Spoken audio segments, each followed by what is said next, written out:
She had 11 minutes before the wedding. She used them to destroy everything. Evelyn Vera stood in a bridal suite that cost more than most people earn in a lifetime, wearing a dress stitched with her mother's pearls, carrying a child no one at this wedding knew about. And she had just heard her future husband and her younger sister decide her fate in the hallway outside. Not with violence, with paperwork, with patience, with years of careful, loving, deliberate betrayal. If you've ever trusted the wrong person with everything you had, stay with me until the end. Drop a like and comment the city you're watching from. I want to see how far this story travels. The morning had started the way every important morning in Evelyn Vera's life started, with silence and the smell of salt air coming off the Atlantic. She had woken before dawn in the estate's East Wing suite, lying on her back on a mattress that cost more than her first car, staring at the ceiling while the ocean did what the ocean always did outside the tall windows, moved regardless of what was happening to the people watching it. She had pressed both palms flat against her stomach the way she'd been doing every morning for the past 9 weeks. Not for comfort exactly, more like confirmation. Still here, still real, still mine. The estate was called Harrow Point. It sat on 32 acres of private coastline north of Newport, Rhode Island, and it had belonged to the Vera family for 3 generations.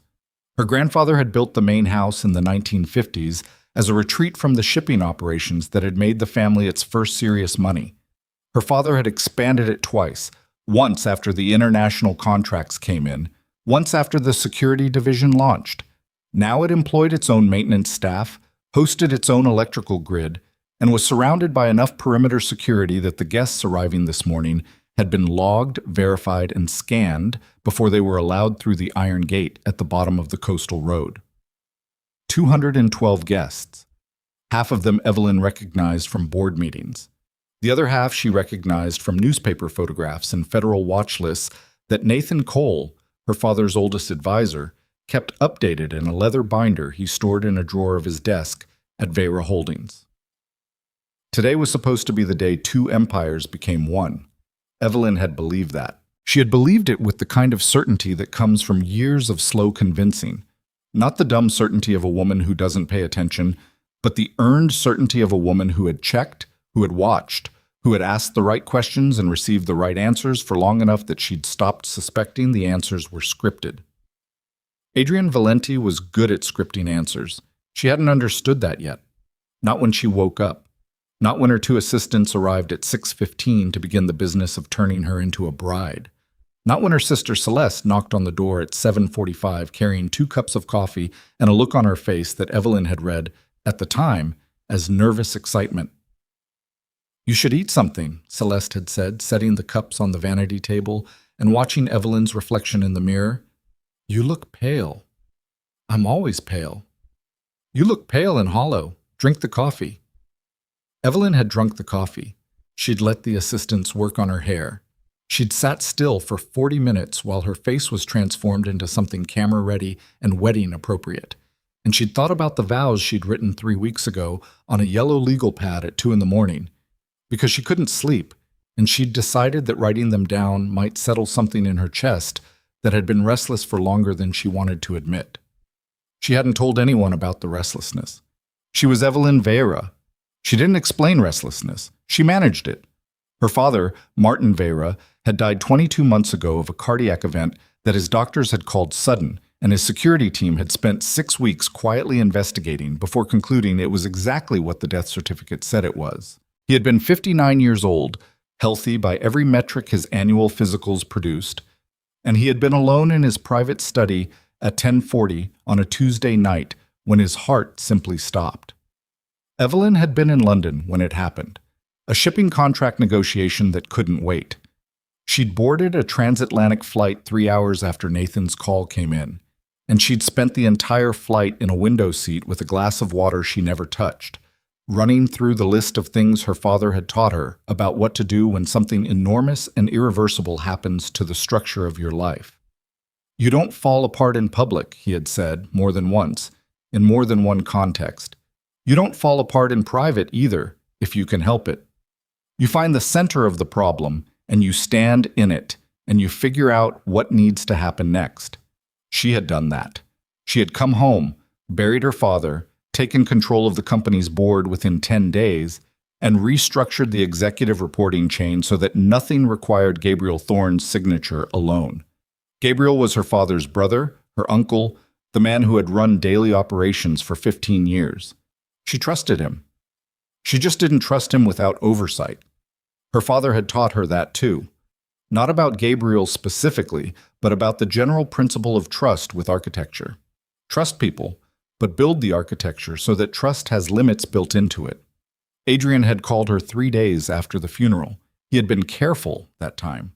He hadn't pushed. He'd said the things that a man who understood grief said, the things that didn't try to fix it or minimize it or redirect it towards something more manageable. He had just sat with it. On the phone, 3,000 miles away, he had been present in a way that most of the people physically in the room with her hadn't managed. She had been grateful. Then she had been something more than grateful. Then, over the following 16 months, she had built something she told herself was love, and maybe it was. Maybe some portion of it was. That was the part she still couldn't untangle, even now, sitting in the bridal suite at 9:47 in the morning with her hair finished and her makeup finished and her dress zipped and her assistants dismissed, and 11 minutes before she was supposed to walk down the aisle. She had gone to the hallway because she'd heard footsteps. Not suspicious footsteps. Not skulking footsteps. Just footsteps in the corridor outside the suite, moving quickly, then stopping. She'd assumed it was one of the assistants returning for something forgotten, or the estate's event coordinator doing a final check, or any one of the dozens of people who had legitimate reasons to be moving through this wing of the house this morning. She had opened the door 2 inches. The corridor was empty except for 2 people standing in the alcove beside the linen closet, 10 feet to her left, their voices low, but not low enough. The estate's stone walls and marble floors carried sound the way a concert hall does, efficiently, without mercy. The first voice was Adrian's. The second voice was Celeste's. Evelyn had stood with her hand on the doorknob and her pearl-stitched dress brushing the floor and listened to her future husband and her younger sister discuss what was going to happen after the wedding ceremony concluded. It took her approximately 45 seconds to understand what she was hearing. It took her another 30 seconds to accept it. She did not move. She did not make a sound. She had been raised by a man who believed in stillness as a strategy, and she had spent 34 years training that stillness into her body until it was closer to instinct than discipline. So she stood still. She listened. She let the words come in and she let her mind do what it had been trained to do. Catalog, organize, map the connections between what she was hearing and what she already knew. Adrian's voice, low, precise, the voice he used in board presentations when he wanted to sound like the most reasonable person in the room. The signature transfers go through 48 hours post-ceremony. Marcus has the timing locked. By the time her legal team is even aware there's paperwork to review, the holding restructure will already be registered. Celeste's voice, different from the voice she'd used 45 minutes ago when she'd brought the coffee. Harder, more clipped. And the pregnancy doesn't complicate the inheritance question? It strengthens it. A Valenti heir with Vera blood has a legitimate claim that supersedes Evelyn's executive authority if the medical certification goes through. We need her signature on the health disclosure first. Marcus says she'll sign it as routine prenatal documentation. She won't read the secondary clause. A pause. What if she does read it? Celeste. She won't. She trusts me. Another pause. Longer. And after? Celeste asked. After what? After it's done. After you have the holdings. You and me. A sound that might have been Adrian shifting his weight. We've talked about this. I want to hear you say it again. Celeste, say it. You and me. His voice was flat, patient. The voice of a man managing a piece of machinery he needed to remain operational for a specific number of additional hours. You and me, after it's settled. Celeste said something else, something Evelyn couldn't fully parse because the blood in her ears had gotten louder, but it didn't matter. She had enough. She had more than enough. She eased the door closed with the same care she'd used to open it, set both palms against the wood, and stood there in the silence of the bridal suite and breathed through her nose, out through her mouth, the way she'd learned to breathe during the 2 years she'd spent in competitive fencing in her early 20s, when she'd had a coach who believed that breath control was the first and most important skill in any contest of survival. Her mind was moving fast, but her body was still. That was the training. Let the mind move fast, keep the body still. Panic lives in the body. Thinking lives in the mind. She had 9 minutes. She looked at the vanity table. On it, among the scattered hairpins and the blush brush and the half-empty coffee cup Celeste had brought her, sat an antique gold locket on a chain. It had belonged to her grandmother. It had been modified 4 years ago by a security specialist her father hired after a corporate espionage incident that never made the news. The modification was not visible to the naked eye. The locket functioned as a recording device, a simple one, battery-operated, with a range of approximately 30 feet and a storage capacity of 90 minutes. Her father had given it to her after the modification was complete and told her, "Keep this charged, keep this accessible. You won't know when you need it until you need it."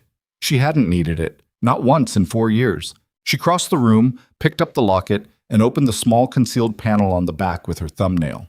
The indicator light was green, charged.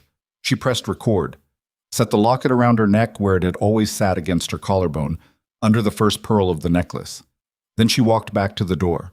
She opened it, stepped into the corridor, and turned toward the alcove as if she'd simply been walking from one place to another.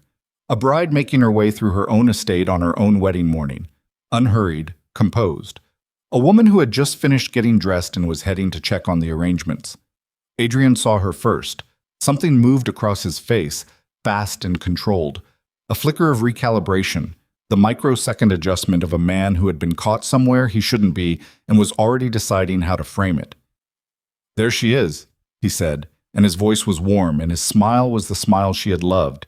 And she understood now, standing 3 feet away from him with a recording device against her collarbone, that the warmth and the smile were instruments, tools, things he'd learned to deploy the same way a surgeon learns to deploy a scalpel, precisely, without personal investment in what they cut.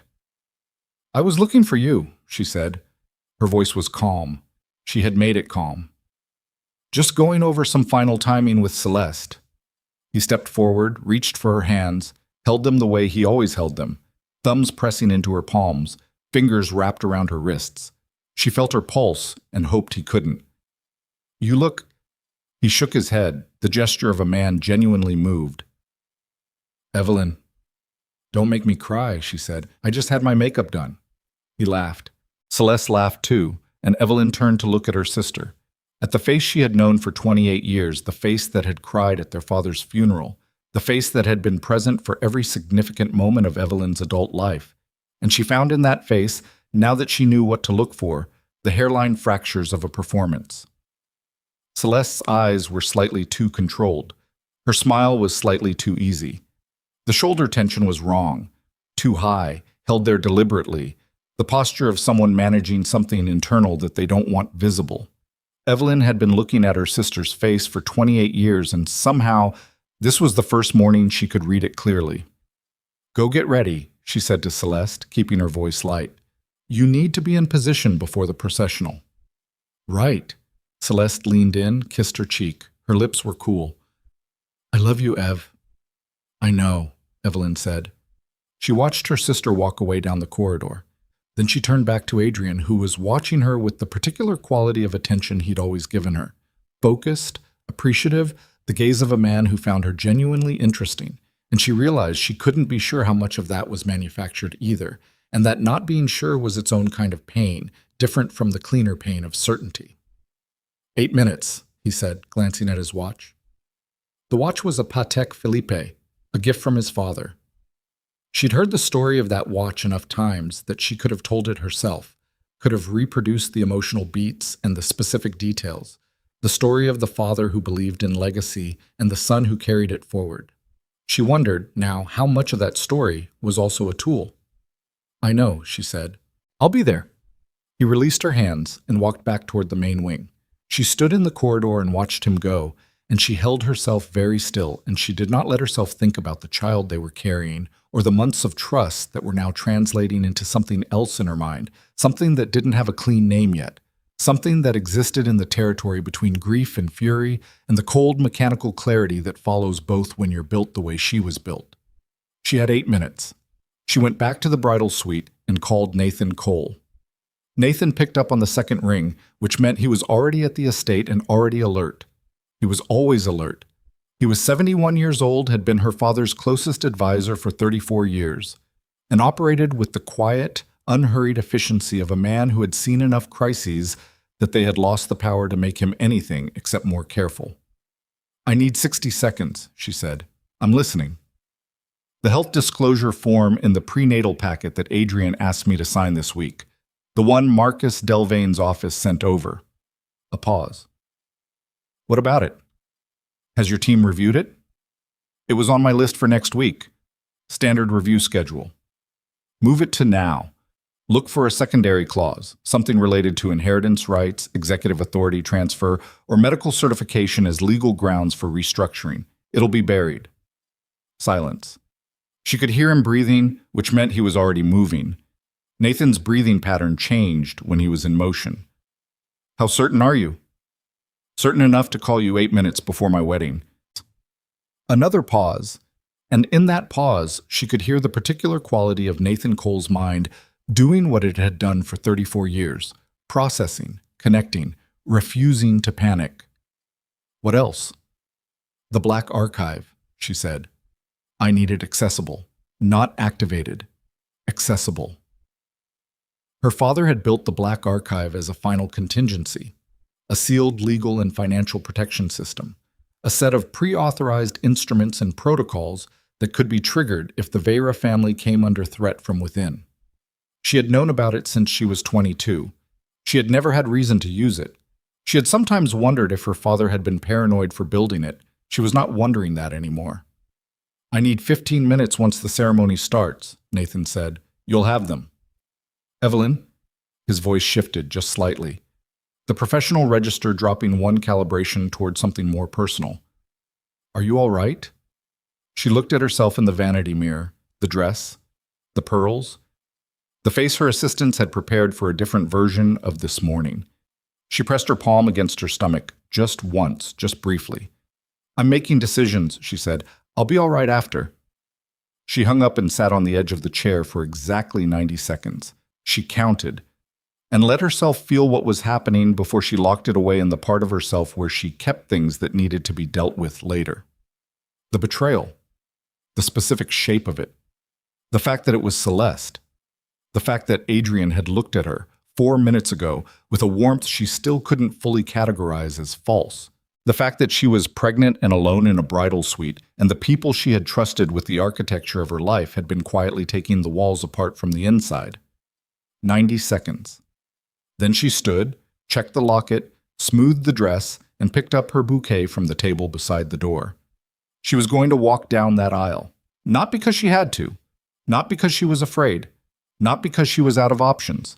She was going to walk down that aisle because it was the only move that kept Adrian where she could watch him, that kept the ceremony on schedule, that gave Nathan the time he needed and gave her the recording she'd already started building and gave every person in that ballroom a front row seat to what was going to happen when Evelyn Vera decided the performance was over. She opened the door. She walked. The ballroom at Harrow Point had been her grandmother's project, a long rectangular room with coffered ceilings, arched windows facing the ocean, and a floor of pale marble that had been shipped from a quarry in Portugal in 1962. Her grandmother had wanted a space that felt like it belonged to the landscape outside, where the light came in off the water and moved across the walls in shifting panels throughout the day. It worked. Even arranged now for a wedding, with 200 chairs and an altar of white flowers at the far end, and string musicians in the corner and caterers stationed near the service entrance, the room still felt like what it had always felt like to Evelyn, less like a room and more like a particular quality of light. She stood at the entrance while the music changed to signal the processional, and she looked down the center aisle at the 200 faces that had turned to find her, and she recognized most of them. Shipping executives, energy brokers, a state senator and 2 city councilmen from Providence, 3 federal contractors whose presence at a private wedding she had always found mildly interesting, board members from Vera Bora Holdings and from 6 of the company's subsidiaries, people who had attended her father's funeral and shaken her hand and told her the company was in good hands, people who had, in the months since, made their own quiet calculations about what it would mean for their arrangements if Evelyn's control over the company shifted, and Adrian's people, his own board members, his own legal team, 3 men near the back whose names she recognized from the security files Nathan kept, people who knew what today was supposed to accomplish, who were here because they'd been told it was already done. She started walking.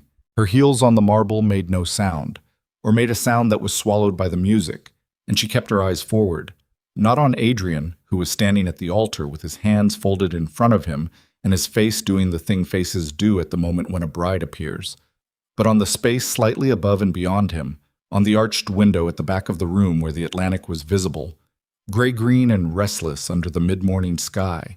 She counted her steps. She kept her breath even.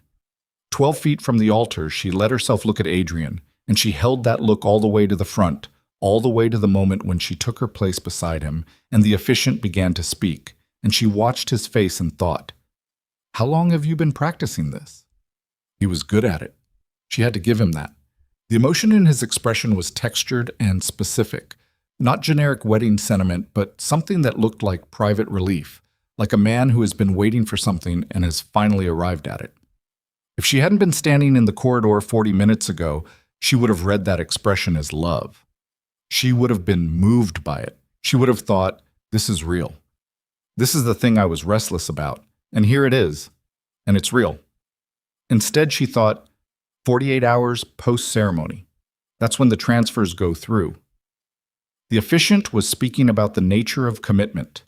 The words moved through the room, and Evelyn tracked them distantly, the way she tracked background noise during negotiations, present to it, but not engaged with it, her primary attention elsewhere. She found Nathan in her peripheral vision. He was seated in the second row on the family side, closest to the aisle, wearing a dark suit and an expression of composed attention that told her exactly nothing about what he'd found in the 15 minutes she'd given him. That was Nathan. His face was the most disciplined face she'd ever known. Her father had once said that Nathan Cole could receive catastrophic news and respond with the same expression he used to receive the lunch menu. She needed to trust that he'd found something. She needed to trust that the archive was accessible.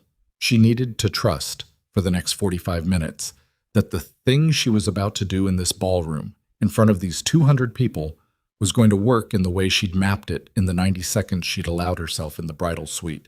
Adrian's hand was warm against hers.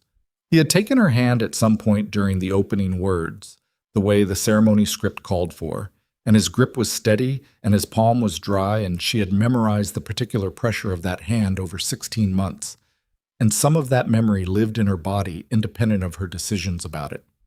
She breathed through it. She breathed through the part where the officiant asked the guests if anyone wished to speak before the vows, the performative pause that no one ever breaks at weddings like this one. And she breathed through the silence that followed, and she breathed through the transition into the vow exchange itself. "Adrian," the officiant said, "you may speak your vows." Adrian turned to face her fully. He held both her hands now, thumbs on her wrists the way they always were, the contact she had once found grounding and was now experiencing as something more like surveillance. He spoke. His vows were good. She had to acknowledge that too. They were specific and textured, and they contained details that only made sense if you knew her. Details from actual moments in their 16 months, actual conversations, actual things she had said to him in the kind of unguarded moments she rarely allowed herself. He had cataloged those moments. He had kept them, and he had built a speech around them. And the speech sounded like love because it was constructed from real material, from the real substance of what she had actually given him. She stood and listened, and she did not let her face change. When he finished, the room was quiet in the way rooms get quiet when 200 people are moved by something, and Evelyn looked at the faces turned toward her from the chairs, and then she looked at Adrian, and she said, clearly, evenly, into the quiet, "Before I speak my vows, I need to play you something." Adrian's hands tightened on hers, fractionally, the kind of adjustment that is visible only if you're already watching for it. "Evelyn, it's short," she said. She looked at the officiant. "Excuse me. One moment." She reached to her collarbone, unclasped the locket, and held it up. She found the playback control on the back panel with her thumbnail. She pressed it. The ballroom's marble and arched ceilings did what they always did with sound. Adrian's voice filled the room. The signature transfers go through 48 hours post-ceremony. Marcus has the timing locked. By the time her legal team is even aware there's paperwork to review, the holding restructure will already be registered. She watched the room. She watched Adrian's face move through 4 distinct expressions in the space of 3 seconds. The first, a controlled blankness. The second, something that might have been calculation. The third, something that looked almost like anger. And the fourth, which settled into place as the recording continued and Celeste's voice joined his, a kind of stillness that she recognized from her own face in the mirror that morning. He was already managing, already mapping his next move. And the pregnancy doesn't complicate the inheritance question? It strengthens it. The words moved through the room, and she watched 200 faces process them, watched the different kinds of recognition moving through different people depending on what they knew and what they'd suspected and what they'd been told this morning was going to happen. She watched one of the men near the back, one of Adrian's men, the one whose name she knew from Nathan's file, put his hand in his jacket pocket and then remove it without taking anything out. She watched Nathan. Nathan's face was the same as it always was. The recording ended. Evelyn set the locket on the altar table beside the flower arrangement and turned back to Adrian. "Your turn," she said. What happened in the next 7 minutes was not a scene that any of the 200 guests would be able to reconstruct cleanly afterward. They would each carry a different version of it, colored by where they'd been sitting, what they'd already known, and what their own investments in the day's outcome had been. But the central elements were consistent across every account. Adrian let go of her hands. He did it carefully, not abruptly. The gesture of a man stepping back from a negotiation rather than the gesture of a man losing his composure. He straightened, adjusted his jacket, and when he spoke, his voice was at the register he used when he was most dangerous. Quiet, measured, the voice of someone who has already decided that whatever happens next, he will not be the one to panic. "This is a private family document," he said to the room, "taken out of context." "Nathan," Evelyn said, without taking her eyes off Adrian. Nathan stood. He was carrying a folder which he'd had on his lap throughout the ceremony.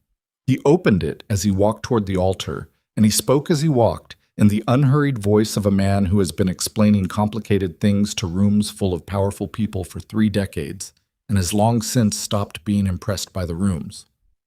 The health disclosure form that was delivered to Ms. Veyra's residence on the 14th of this month contains a secondary clause in subsection 7C, Nathan said. That clause authorizes a medical certification process which, if completed, would legally qualify an executive authority transfer under Veyra Holdings' emergency incapacity provision. The certification process was designed to be triggered by standard prenatal documentation. Ms. Veyra's signature on the form would have initiated it without her knowledge. He reached the altar and set the folder on the table beside the locket. The transfer target was a holding company registered in Delaware 6 months ago, of which Adrian Valenti is the sole beneficial owner, Nathan continued. The company holds no assets currently. After the transfer, it would have held controlling interest in Veyra Holdings, 3 shipping subsidiaries, the International Security Division, and the coastal property portfolio, including this estate. He paused. The documents are in the folder. I've notified the relevant parties. The room did not erupt. That was the thing about rooms full of people who have spent their careers in the spaces where power actually moves. They don't erupt. They process. They recalculate. The noise that rose in the ballroom was not a shout, but a sustained murmur, a sound like a building settling under its own weight, the subtle, distributed sound of 200 people revising their understanding of the morning. Adrian looked at Nathan, then at Evelyn. His expression had moved past the stillness now, and into something she couldn't fully read. Not panic, not defeat, but a particular quality of alertness, the look of a man assessing damage and still identifying exits. "This is a misrepresentation," he said. His voice was still even. "The clause is a standard protective mechanism for the child's—" "Adrian." The voice came from the family side of the room. Celeste. She was standing, which was not something anyone had expected, and her face was not the face of someone managing a performance anymore. She looked like she had looked when they were children and something had gone wrong that couldn't be fixed. Younger, somehow, and worse, because she was 28 and there was no excuse for the look at 28 that might have made sense at 9. "Celeste, Adrian said. A single word, flat with warning. "He was going to leave me," she said to the room. To no one specific, to the marble floor and the arched windows and the 200 people and her sister. "After. He told me that once the company transferred, once the holdings were restructured and Evelyn was out, he and I—" She stopped. "He never planned to. There was a woman in his London office. I found the messages 3 weeks ago. I confronted him. He told me it didn't matter. He said the only thing that mattered was the timeline. The wedding had to happen on schedule." The murmur in the room changed pitch. "He has a second exit package," Celeste said. "Not just the holding company. He has exit documents for a trust registered in the Cayman Islands. The trust beneficiary is himself. After the Vera transfer, he was going to sell the controlling interest to a buyer consortium within 18 months. Walk away with approximately $200 million and let the buyer consortium manage the companies directly." She sat down. Adrian's jaw was tight. His hands were at his sides, and she could see from 3 feet away the deliberate effort it was costing him to keep them still. "None of that is substantiated," he said. His voice had changed, not broken, but shifted, the quality of it different now that the room had heard Celeste, now that the exits were narrowing. "You have a recording of a private conversation taken out of—" "I also have your emails," Evelyn said. He looked at her. "Nathan's team pulled the encrypted files from the server you used for Vera Holdings' internal communications," she said. "The ones you accessed with your executive login. The ones you believed were deleted after the retention window. Our archive system doesn't actually delete on schedule. My father built it that way in 2019. He believed that information you believe is gone is the most dangerous kind of information to have." She watched his face. Something shifted in it. The last calculation, the last recalibration. And then, slowly, the thing that replaced calculation when calculation runs out. He looked at her the way he had looked at her at the altar, before everything. The warm, focused look. The one that lived in the genuine material of whatever portion of the last 16 months had been real. She couldn't know how large that portion was. She might never know. "Evelyn," he said. Quiet. Her name, just her name. "Don't," she said. And then, because there was one more thing, one thing that Adrian had said in the corridor that she had been carrying for the last 45 minutes, and that she needed to say aloud in this room, in front of these people, she said, "You told her the pregnancy strengthened your position.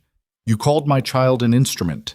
You built a legal strategy around a child you helped create, and you called it a mechanism." Her voice was even. She had made it even. "You don't say her name, or his name, or anything about this child ever again." The room was very quiet. Adrian stood in the quiet for a long moment, and then he turned, and he walked, slowly, carefully, with his jacket straight and his hands at his sides, toward the far aisle, and the 200 people watched him go, and no one moved to stop him. Not yet.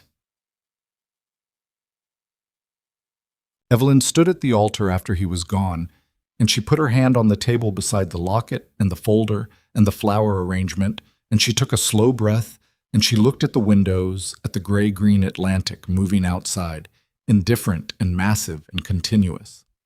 She had not planned for the silence that came after. She had planned the recording and the reveal and Nathan's document presentation and Celeste's calculation. She had built the sequence and run it, and it had worked in the mechanical sense, had done what she needed it to do in front of the people she needed to do it in front of. She had not accounted for what the silence afterward would feel like in her body. It felt like the morning after her father's death, Not the grief exactly, but the specific weight of the first moment when you understand the ground has changed and you haven't fully recalibrated and everything familiar is still visible but operating under different rules now, and your body knows this before your mind has fully caught up. Nathan appeared beside her. He didn't say anything. He stood close enough that she could feel the presence of him, which was what she needed, and he handed her a glass of water that had appeared from somewhere. She drank it. She looked at the guests, at the 200 recalibrating faces, and she said, clearly enough that the room could hear, "I'm going to need about an hour. If you'd like to stay, the staff will take care of you. If you need to leave, I understand." She picked up the locket from the table and clasped it back around her neck. She walked out of the ballroom. Behind her, she heard the room begin to move, voices rising, chairs scraping, the collective noise of 200 people who had just witnessed something they hadn't been prepared for and were now managing the specific anxiety of understanding that the world they'd arrived in this morning was not the world they were leaving.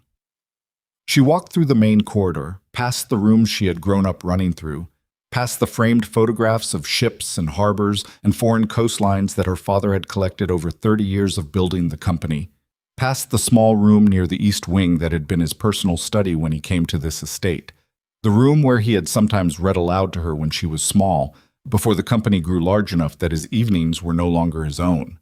She stopped outside that door. She pressed her palm against it, just once. Then she kept walking. She didn't know yet what was in her father's vault. She didn't know yet what Nathan's full investigation would surface, or what the board would require from her in the next 30 days, or what the federal implications of Adrian's document trail might look like once the relevant people began following the threads. She didn't know what Celeste's cooperation would cost either of them, or what shape the space between them would eventually take. She knew that her son, she had decided it was a son 3 weeks ago, in the middle of the night, without explanation, was still real and still hers, and still not any part of anyone else's strategy, regardless of what anyone had planned. She walked to the estate's east terrace, through the glass door that opened onto the stone balcony overlooking the water, and she stood there in her wedding dress in the October air with the Atlantic in front of her, and she breathed. Somewhere behind her, in a car moving down the coastal road toward the Iron Gate, Adrian Valenti was leaving Harrow Point. Not under escort, not yet. But she had the recording. Nathan had the documents. Celeste was still in the building, and the Black Archive was accessible. She pressed her palm to her stomach and stood in the wind off the ocean, and she thought about the message her father had left in his vault. The one Nathan had mentioned, the one she hadn't opened yet, the one her father had apparently recorded before his death as a final instruction, or a final warning, or a final something she hadn't yet been told the shape of. She thought about the fact that her father, who had known her better than anyone alive had ever known her, had built a protection system and left her a message and created a test, and she thought about the words Nathan had used when he told her about it, a test that would reveal who truly protected the family and who wanted to own it. She needed to know what was in that vault. She needed to know because she was beginning to understand, standing on this terrace, in this dress, in this body, with the ocean in front of her and the building behind her full of people recalibrating their positions, that whatever her father had seen coming, whatever he had predicted in those final months before his heart stopped on a Tuesday night, it was not finished yet. The last move Adrian had made, as he walked out of the ballroom, was a sentence he had said quietly, intended for her alone, as he passed her. She had almost missed it under the noise of the room, but she hadn't missed it. He had said, "Ask Nathan who let me in." She turned from the ocean and looked back through the glass at the corridor, at the door to the east wing, at the photograph on the wall, a black and white image of her father at 32, standing on the deck of the first ship his company ever owned.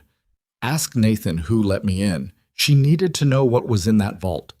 She walked back inside. The vault was in the east wing basement, behind a door that looked like a wall panel if you didn't know what you were looking for, which most people didn't. Evelyn had known since she was 19. Her father had shown her the mechanism himself, a pressure point in the baseboard, a specific sequence, 2 fingers at a specific angle. And he had said, "You won't need this until you need it, and when you need it, you won't have time to figure it out. So learn it now."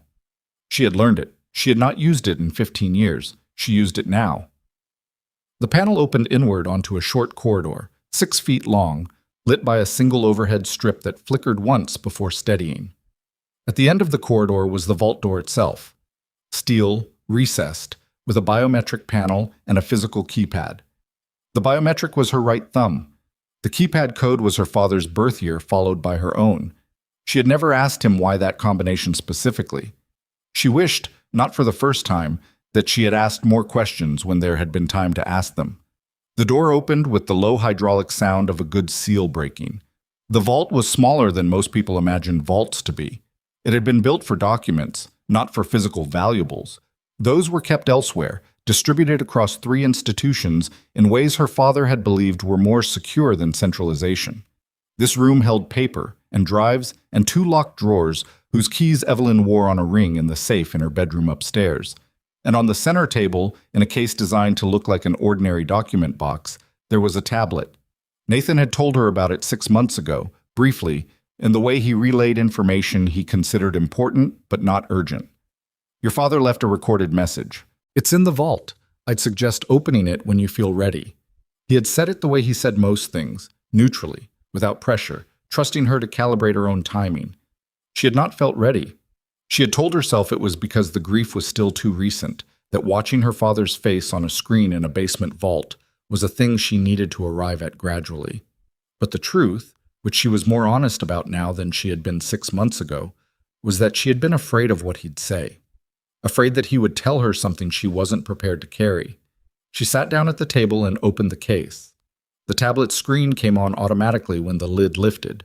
The file was already queued. A still image of her father paused at the beginning. Martin Vera at what looked like his desk in this building, the Harrow Point study, wearing a dark sweater, no tie, the ordinary version of himself that existed only in private spaces. 60-something in the image, but looking older, the way he had looked in the last 2 years when the company's expansion into Eastern European markets had added something to his face that none of the board meetings had fully explained. She pressed play. He was quiet for a moment after the image started moving. He looked at the camera the way he sometimes looked at her across a table. Directly, without prelude, the gaze of a man who had decided the most respectful thing he could do was not waste your time. If you're watching this, he said, then something happened that I was trying to prevent. I'm sorry I couldn't prevent it. She breathed out slowly. I'm going to tell you about Gabriel, he said. She was still in the vault when Nathan found her, 40 minutes later. He knocked on the open vault door before entering, an old habit, courtesy without softness, and stood in the doorway reading her face the way he always did before deciding what to say. You watched it, he said. You knew. Not a question. He came into the vault and sat in the other chair across the table. The tablet was closed. She hadn't been able to look at the still image anymore after the recording ended, so she'd closed the lid and sat with her hands on the table and done nothing for however many minutes had passed between the end of the recording and the sound of his knock. I knew your father was concerned about Gabriel's judgment, Nathan said. The specifics in that recording, so the communication history, the scope of what Gabriel shared with outside parties, I didn't know the full extent until this morning when I pulled the encrypted files. He's been feeding Adrian information for 3 years. At minimum. Not for money. No, Nathan said. That's the part that took longer to understand. She looked at him. He thought Adrian could be used. He thought bringing in an outside operator with Valenti's resources would help him restructure the company's position in the security division without going through the board. He wanted to control the process. That's what your father believed, yes. And instead, Adrian took what Gabriel gave him and built something larger than Gabriel had intended. By the time your uncle understood the scope of what he'd enabled, he was implicated. The communication trail made him a participant regardless of his original intent. Evelyn pressed both palms flat on the table. The same gesture she used every morning on her stomach. Pressure as confirmation, pressure as a way of making something real. He was in the room at the funeral. He held my hand. He told me I was the one who would protect everything my father built. Yes. While he was actively helping the person who wanted to take it. Nathan was quiet for a moment. I don't think Gabriel believed it had gone that far yet. I think he was still telling himself he had it under control. People are very good at telling themselves that. Where is he now? In the main reception room. Most of the guests have left. He stayed. She stood. I need to talk to him. Evelyn? Now, Nathan. He looked at her for a moment, reading her face again, taking the measure of what he found there. Whatever he found, he apparently decided it wasn't a reason to argue. He stood and stepped aside. She walked out of the vault. The main reception room was large and quiet and smelled like the flowers the event staff had spent 3 days arranging, white and green and expensive, the smell of a celebration that hadn't happened.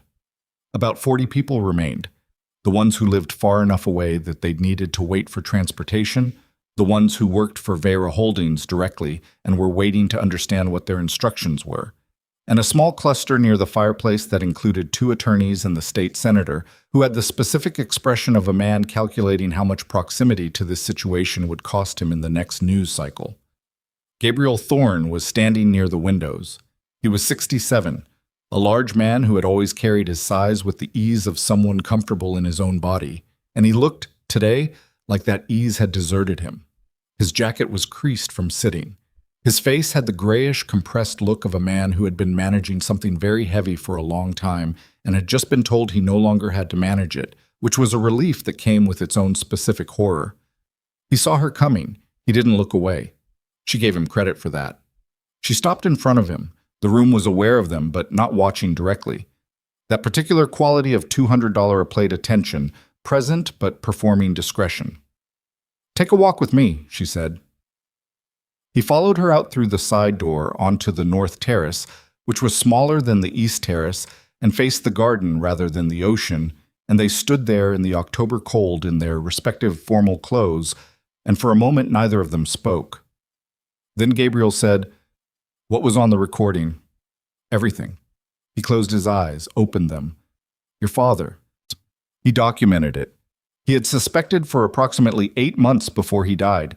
He built enough of a record to verify it after the fact, but not enough to move on it without tipping you. She paused. He was trying to protect you. He thought if he confronted you directly, Adrian would accelerate his timeline and the company would lose any chance to contain it quietly. Gabriel's jaw worked. "Martin, don't. Evelyn, don't say his name like that right now." Her voice was level, but the level cost something. "You can do that later, when I'm ready to hear it. Right now I need you to tell me what Adrian knows about the company's internal structure that isn't in the documents Nathan pulled." He looked at her. "All of it," she said. "Everything you gave him. Everything you showed him. If you tell me now and completely, it changes what happens next. If I find out later that you held something back, nothing changes it." The garden behind him was still. The late-season flowers mostly finished, the hedges trimmed and formal, everything organized into shapes that required maintenance to sustain. Her grandmother's project, like the ballroom. Her grandmother had believed in the discipline of tended things. Gabriel began to talk. He talked for 18 minutes. She knew because she watched the time on the small watch on her left wrist, the one her father had given her for her 21st birthday. And she stood still in the October cold, and she listened without interrupting, without reacting, the same way she had stood in the corridor outside the bridal suite listening to Adrian and Celeste, because that was the only way to get the complete information. You had to let people finish. You had to resist the reflex to respond. You had to make your face into something they could continue talking into. He told her about the first conversation with Adrian 3 years ago, which he had framed to himself as information gathering, learning the shape of a potential rival, understanding his resources and connections. He told her about the second conversation, at which Adrian had arrived with specific knowledge about Vera Holdings' internal disputes that he couldn't have had through legitimate channels, which meant Gabriel had already shared more than he'd intended in the first conversation. He told her about the third, the fourth, the progression of it, the way each exchange made the previous one a reason to continue because the alternative was to admit that the previous ones had been mistakes. He told her about the security division, about the specific vulnerabilities Adrian had asked about and that Gabriel had confirmed, thinking he was managing a controlled information exchange that would benefit the company's restructuring. He told her about the board member Adrian had subsequently approached using that information, a man named Prescott, who had been on the Vera Holdings board for 11 years and whose vote on the expansion proposal 6 months ago had been the deciding factor. Prescott. She wrote the name in her phone under the heading Follow. He told her about the medical certification scheme, that he hadn't known about it until 4 months ago, that when Adrian had explained the secondary clause, he had told Gabriel it was a protective mechanism, that he had believed it, or told himself he believed it, and that by the time he understood it was the mechanism for removing Evelyn entirely, he was already too implicated to raise it without destroying himself in the process. "So you let it continue," she said when he stopped. "I didn't." He stopped, started again. "I told myself there was still a way to redirect it, to give you enough warning without what?" He didn't answer. "Without admitting what you'd done," she said, "without having to stand in front of me and say it." The garden was very quiet.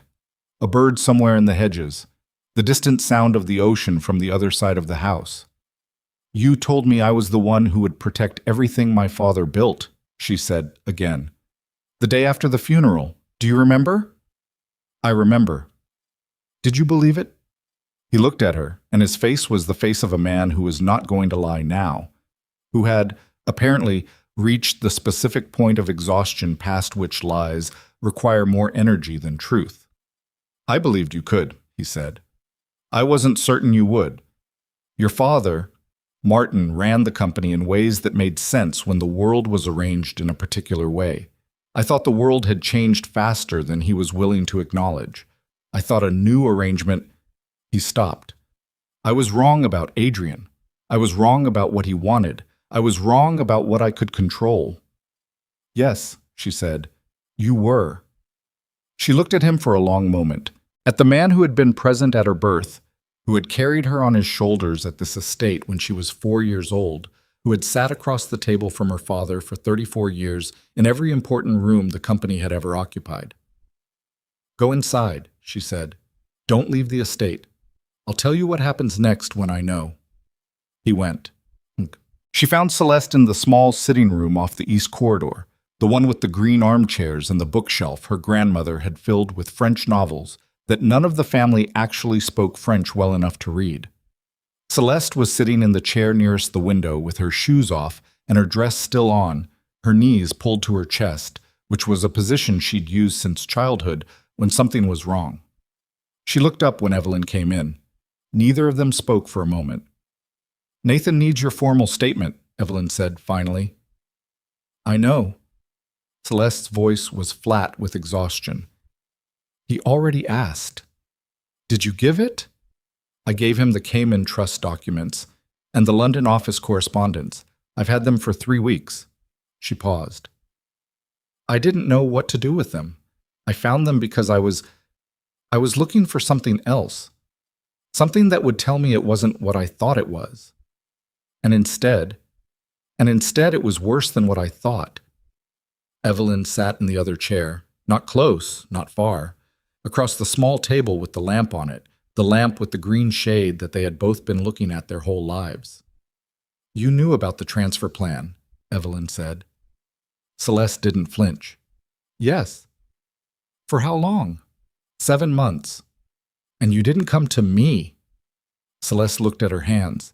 "I told myself I was trying to find a way to stop it that didn't require— I told myself I needed more information first, or more time, or—" She stopped. "I wanted him to choose me. I thought if I stayed close enough, long enough, he would choose me." Evelyn looked at her sister's face, the face she had known for 28 years, the face that had been performing this morning, that had been performing for 7 months, that was not performing now. "Why me?" Evelyn said.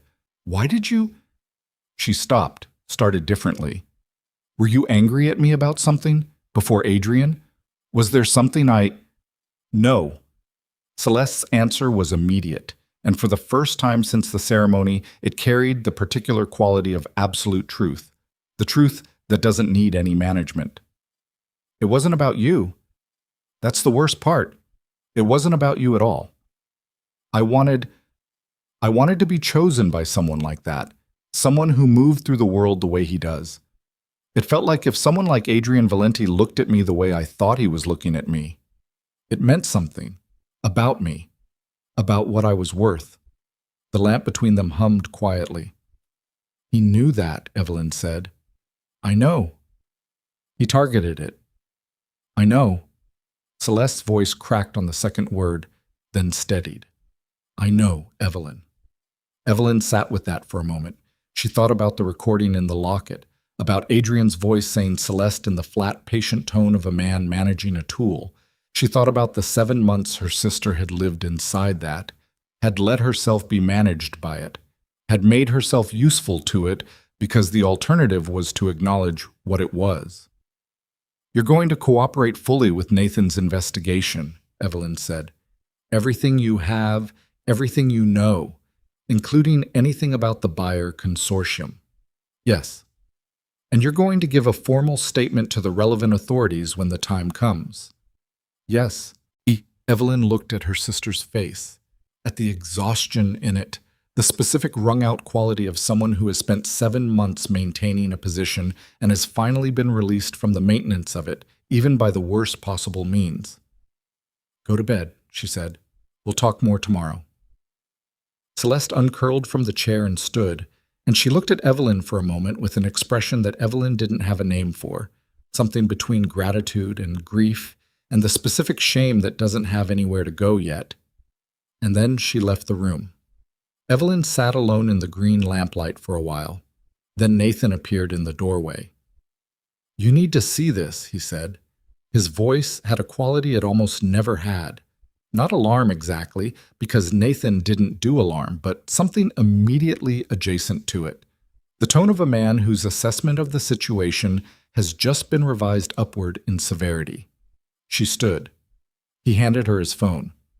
On the screen was an email, time-stamped 40 minutes ago, sent from an address she didn't recognize to the Vera Holdings General Counsel's account. The email was 3 sentences. The first sentence was a claim that Evelyn Vera had knowingly signed documents transferring controlling interest in Vera Holdings to a third-party entity prior to her marriage ceremony today, and that the recording she had presented at the ceremony was a fabricated recording designed to conceal her willing participation in the transfer. The second sentence named 4 witnesses. The third sentence included a file attachment. She scrolled to the attachment. It was a document, 2 pages, professionally formatted, bearing her name and what appeared to be her signature, dated 3 days ago, authorizing the transfer of executive authority to the Delaware holding company Nathan had identified that morning. Her hands were very still. That's not my signature, she said. No, Nathan said.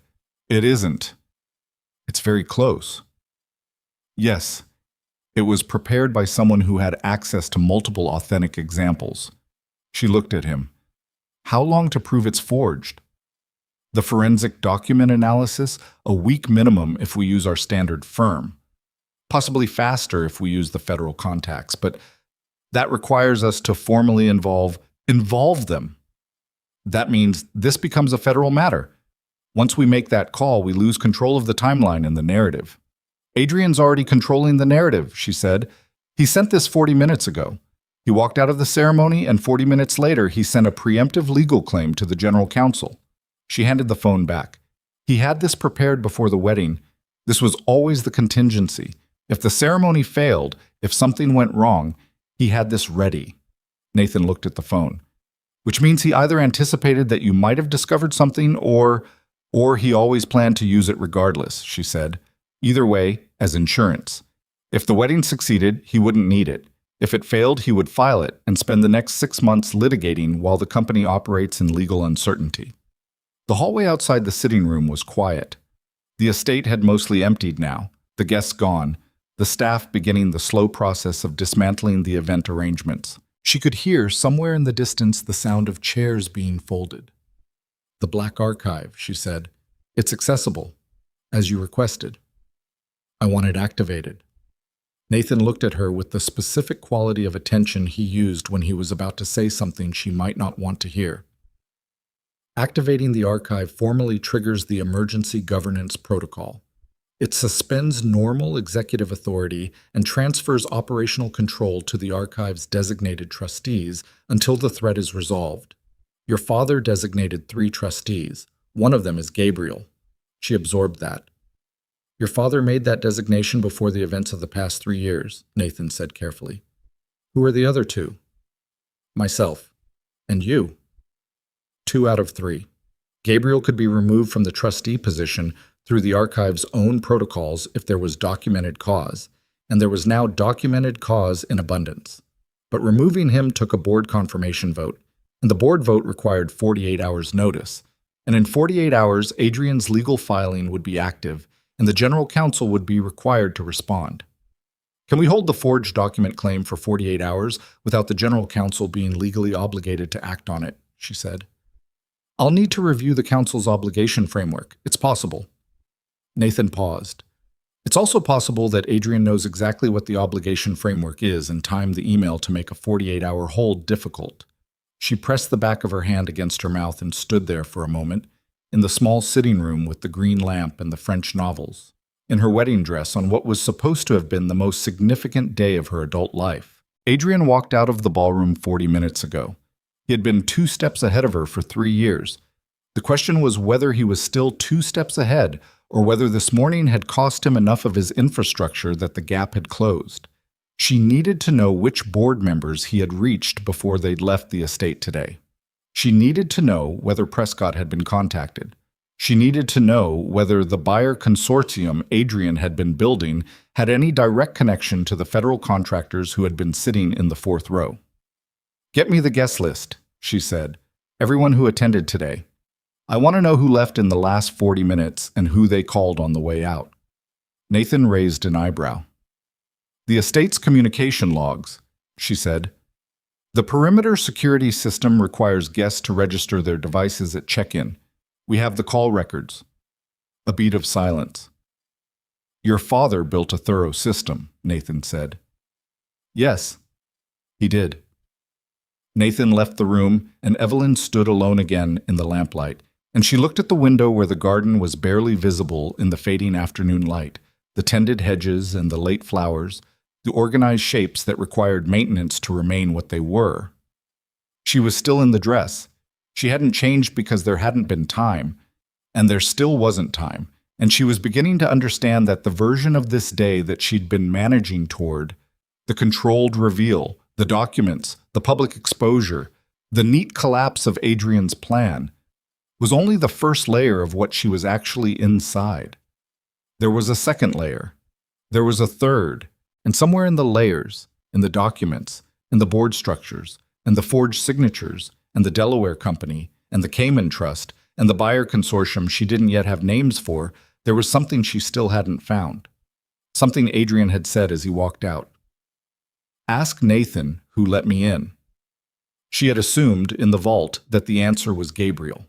The recording had pointed there, the encrypted files had pointed there, and Gabriel himself had confirmed it on the North Terrace in 18 minutes of exhausted honesty. But Adrian had said it after the recording played, after Nathan had presented the documents, after Gabriel was already implicated. He had said it knowing that she would go to the vault, knowing she would hear her father's recording, knowing she would confront Gabriel and get his confession. He had said it knowing all of that would happen. And he had said it anyway, which meant Gabriel wasn't the answer, or Gabriel wasn't the complete answer. She turned and walked to the door of the sitting room and stopped. Down the corridor, 30 feet away, Nathan Cole was standing with his back to her, on his phone. His voice was too low to make out words. His posture was the same as always, straight, composed, unhurried, the posture of a man who has everything organized. She stood in the doorway and watched him for a moment. 34 years beside her father. Every piece of information about the Black Archive, the vault, the biometric access, the trustee structure.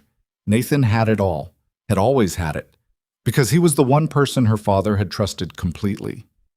Ask Nathan who let me in. The cold that moved through her was not the October air. She watched Nathan end his call and turn, and when he saw her in the doorway, he walked toward her with the folder in his hand and his face arranged in its usual composed expression. And she thought, I don't know.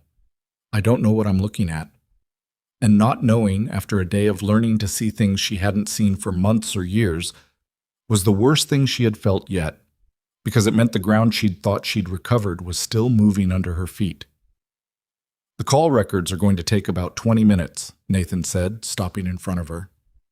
I've also asked the security team to... Who called you this morning? She said.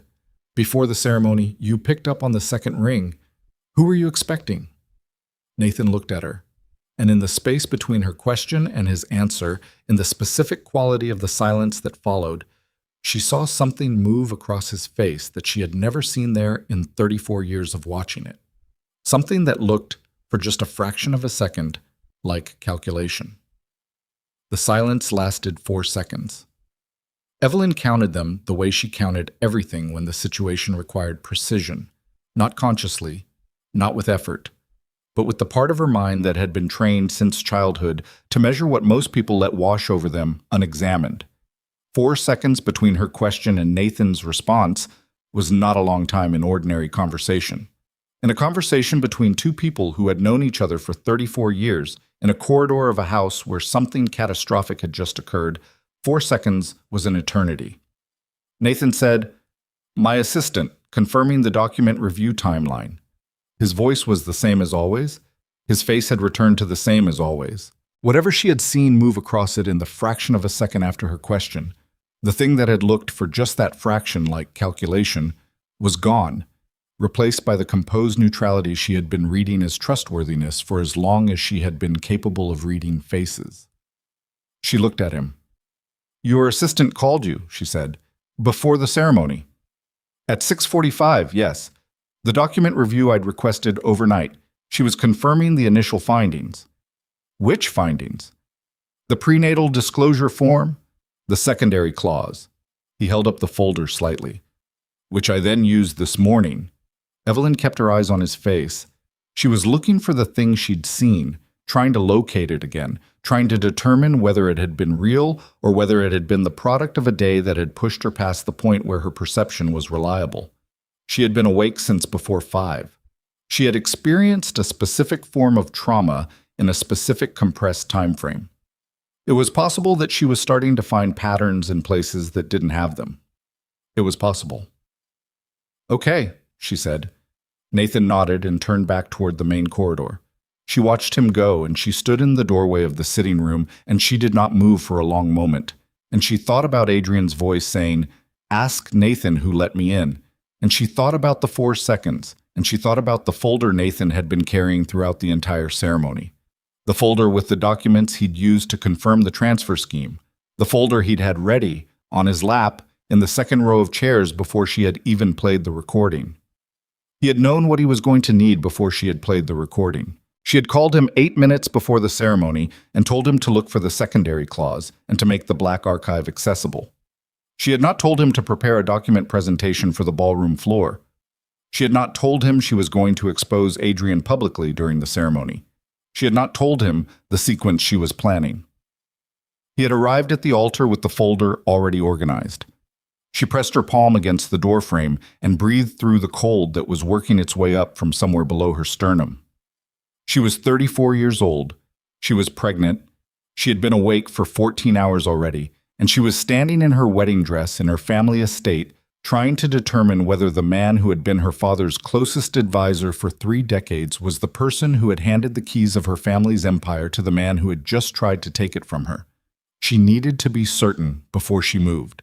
She needed evidence, not instinct. She went to find it. Her father's study on the ground floor of the East Wing had a desk that had belonged to his father before him. A heavy oak thing, scarred and irreplaceable, with deep drawers on both sides and a surface worn smooth by decades of use. She had sat across this desk more times than she could count. She had been lectured at this desk, praised at this desk, taught at this desk, things about the company and about the world and about the nature of power that she had spent her adult life applying. She sat behind it now, which she had never done while her father was alive. She opened the laptop she kept in the study for estate administrative work, and she accessed the Vera Holdings internal communication archive through the executive portal. Her credentials still worked, a small thing she had quietly verified that morning, before the ceremony, because one of the first things the transfer scheme would logically target was her system access. She typed Nathan Cole's name into the archive search. She set the date range for 3 years back. She filtered for external communications, messages that had originated from Nathan's executive account and been sent to addresses outside the Vera Holdings domain. The results populated. There were a lot of them. Nathan had been running communications for the company for 3 decades, and the volume of his external correspondence was what you would expect from a man who managed relationships across every significant entity the company touched. She wasn't going to find anything useful in the volume. She needed to narrow it. She added a second filter. Recipients whose domain addresses matched the Delaware holding company Nathan had identified that morning. 3 results. She opened the first one. It was dated 14 months ago. The subject line was blank. The body of the email was 6 words. Timeline is acceptable. Proceed as discussed. The recipient address was at a domain she didn't immediately recognize. She opened a new tab and searched the domain. It resolved to a communications management company registered in Virginia, a shell, the kind of administrative entity that existed to provide a buffer layer between the real sender and the real recipient. She had seen enough of these to know what they were. She opened the second email. 11 months ago, 3 words, files attached, confirmed. The attachment was gone, deleted, or never stored by the archive system, or removed at some point by someone with administrative access to the archive. She opened the third, 8 months ago. 1 sentence. The medical documentation pathway was my suggestion. It required refinement, but the core mechanism is sound. She sat very still. The medical documentation pathway. The secondary clause in the prenatal health disclosure form. The mechanism that had been designed to use her pregnancy to strip her of executive authority. Nathan had just told the entire ballroom that the clause was Adrian's instrument. He had presented it as Adrian's design, Adrian's manipulation, the evidence of Adrian's scheme. He had stood at the altar and read from his folder with the authority of a man revealing a truth. And 200 people had heard it and believed it, and she had believed it, and she had used it. And the person who had designed it, had been standing beside her presenting it as evidence of someone else's guilt. She closed the laptop. She sat behind her father's desk, and she pressed both hands flat on the oak surface, and she breathed, slow and controlled, and she let the full shape of it come in. Nathan Cole had not been feeding information to Adrian Valenti the way Gabriel had been feeding information to Adrian Valenti. That was not the architecture of what she was looking at. Gabriel had been a man who believed he was managing a tool that turned out to be managing him. Gabriel's failure was the failure of arrogance and of a confidence that outran his actual control. What she was looking at with Nathan was different.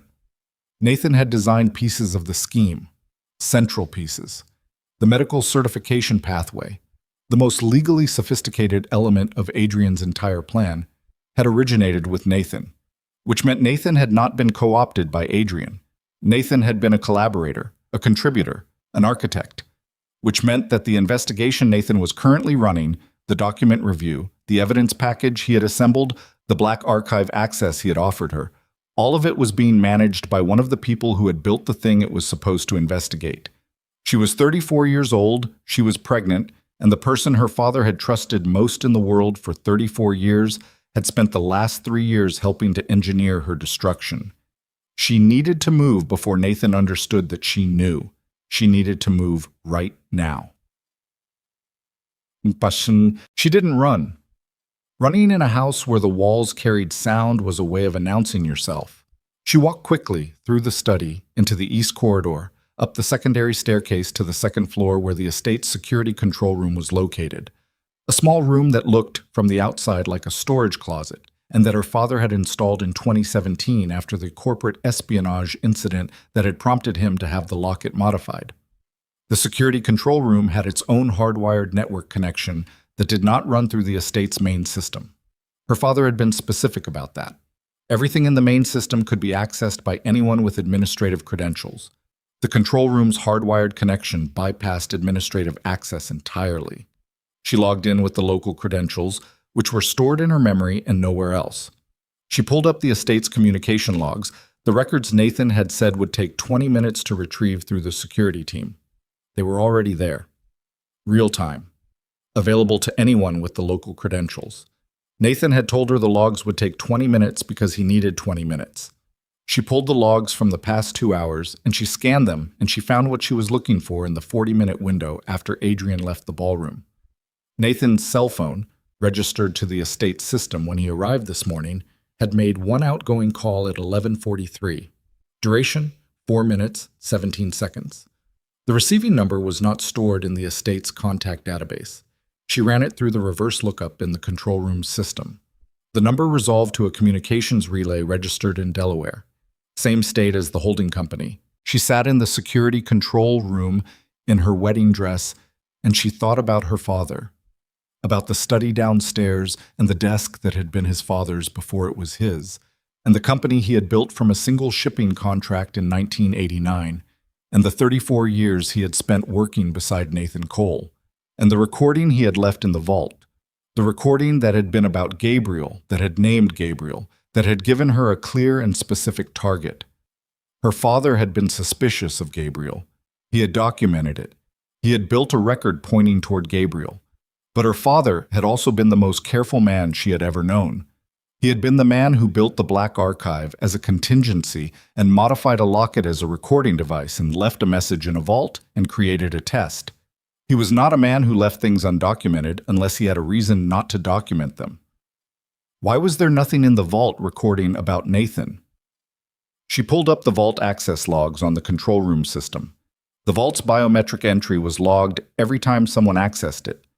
The log went back 5 years. Her thumbprint, earlier today. 3 times in the past 2 years during estate administrative visits. Her father's thumbprint. Dozens of times, the last entry dated 4 days before his death. Nathan Cole's thumbprint. Twice. In the past 3 years. The most recent Nathan access, 6 weeks after her father's death. She looked at that entry for a long moment. 6 weeks after her father's death, Nathan Cole had accessed the vault, which meant Nathan knew about the vault's access log, which meant if Nathan had left anything in the vault recording that pointed toward himself, Nathan would have gone back to remove it. Her father's recording had been complete on Gabriel, clear on Gabriel, specific on Gabriel, and entirely silent on Nathan, because Nathan had edited what was there, or because her father had never known. She didn't know which. She might never know which.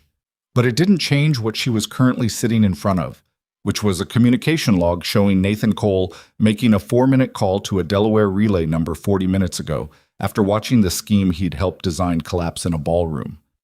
She took a photograph of the screen with her phone. Then she picked up the control room's hardwired phone, not her cell, which ran through networks Nathan could access, and she called a number she had memorized 2 years ago at her father's instruction. It rang once. Hargrove? The voice was a woman's, flat and professional. This is Evelyn Vera. I need to invoke emergency consultation under the standing arrangement with Vera Holdings. Authorization code Victor Echo 774. A pause. Confirmed. Go ahead, Ms. Vera. I need a federal document fraud investigator on site at Harrow Point Estate, Newport County, Rhode Island, within 3 hours. I have evidence of wire fraud, document forgery, and conspiracy to commit corporate theft. I also need a forensic communication analyst. I am currently holding physical evidence and system logs, and I need secure chain of custody established before my internal legal team has further access to this building. Another pause. Longer this time. Ms. Vera, are you saying you need your internal legal team excluded from... I'm saying I don't know yet which members of my internal structure are compromised. Until I do, I need external investigators only. Can you make that happen in 3 hours? 2 hours, the woman said. I'll have people there in 2. Thank you. She hung up. She sat for a moment in the control room with the hardwired phone in her hand, and she thought about the 2 hours. She needed to keep Nathan inside the estate without alerting him. She needed to keep Gabriel inside the estate. She needed to find Celeste and keep her somewhere contained. She needed to make sure Adrian, wherever he was in the 40-minute radius he'd had since leaving the ballroom, did not receive a warning call from anyone still inside Harrow Point. She was doing this alone. She stood, smoothed the dress, and walked back out into the corridor. Nathan was at the far end of the hallway, coming toward her. He was carrying the folder. He always had the folder. She wondered how many times she had read the folder as evidence of his diligence, his preparation, his fundamental reliability, and how different that same folder looked to her now.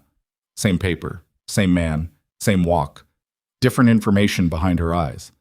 "The call records are ready," he said as he reached her. "I thought we could review them together in the—" "Actually," she said, "I need you to do something for me first." "Of course." The archive activation, the trustee confirmation that removes Gabriel from the governance structure. "I need you to prepare the formal documentation for the board vote. We said 48 hours notice required. I want the materials ready so we can issue the notice immediately." Nathan's expression didn't change. "That's straightforward. I'll draft it now." "Use the study," she said. "The printer in there has the correct letterhead. I'll come down in 30 minutes and review it." 30 minutes, he repeated. "I need to change first." She gestured at the dress. "I've been wearing this long enough." He almost smiled. The almost smile he used when the situation called for some acknowledgement of the human element without full commitment to warmth. "Of course. I'll have the draft ready." He turned and walked toward the stairs. She watched him go. She watched his back, the straight-shouldered walk, the folder under his arm. She watched him turn the corner toward the staircase and disappear from her line of sight. Then she went to find her phone and called the one person in the building she was still willing to trust for the next 2 hours. Celeste opened the door of the green chair sitting room on the second knock and looked at Evelyn's face and said immediately, "What happened?" "I need you to do something," Evelyn said. "I need you to do it without asking me to explain it fully right now, and I need you to understand that if you do it correctly, it matters. It matters more than this morning." Celeste had changed out of her ceremony dress. She was wearing jeans and a sweater, and her face was cleaned of makeup, and she looked, without the formal presentation, like the person she actually was. Younger, less composed, the person who had grown up in this house before either of them understood what the house would eventually require of them. "Tell me," she said. "Nathan Cole made a call 40 minutes ago to a relay number connected to Adrian's holding company. I have 3 emails from Nathan's archive confirming he was involved in designing the medical certification scheme. I have his vault access log from 6 weeks after Dad died." She paused. "He's down in the study right now, and in 2 hours I'm going to have federal investigators here, and I need the next 2 hours to go smoothly, which means I need Nathan in the study working on documents, and I need him to believe I don't know yet." Celeste's face was very still. "Nathan." "Yes." "Nathan, who gave the eulogy." "Yes." Celeste breathed out slowly through her nose. "What do you need me to do?" "Go to the kitchen. Tell the estate manager that Mr. Cole is working in the study and needs coffee, and that I've asked the kitchen to send something every 30 minutes to check in. I want someone going to that door every 30 minutes, not you, a staff member. So he knows he's being monitored without knowing you know. So he stays in the room and stays calm and doesn't do anything that accelerates whatever he's currently planning." "What is he currently planning?" "I don't know exactly." She paused. "But he designed the medical documentation scheme, and he called Adrian's relay number 40 minutes ago, and he has access to the black archive that I just told him to make accessible." She stopped. "I think the federal filing, the forged signature document that was emailed to the general counsel, I think that was Nathan's contingency, not Adrian's." Celeste stared at her. "He built the exit for Adrian.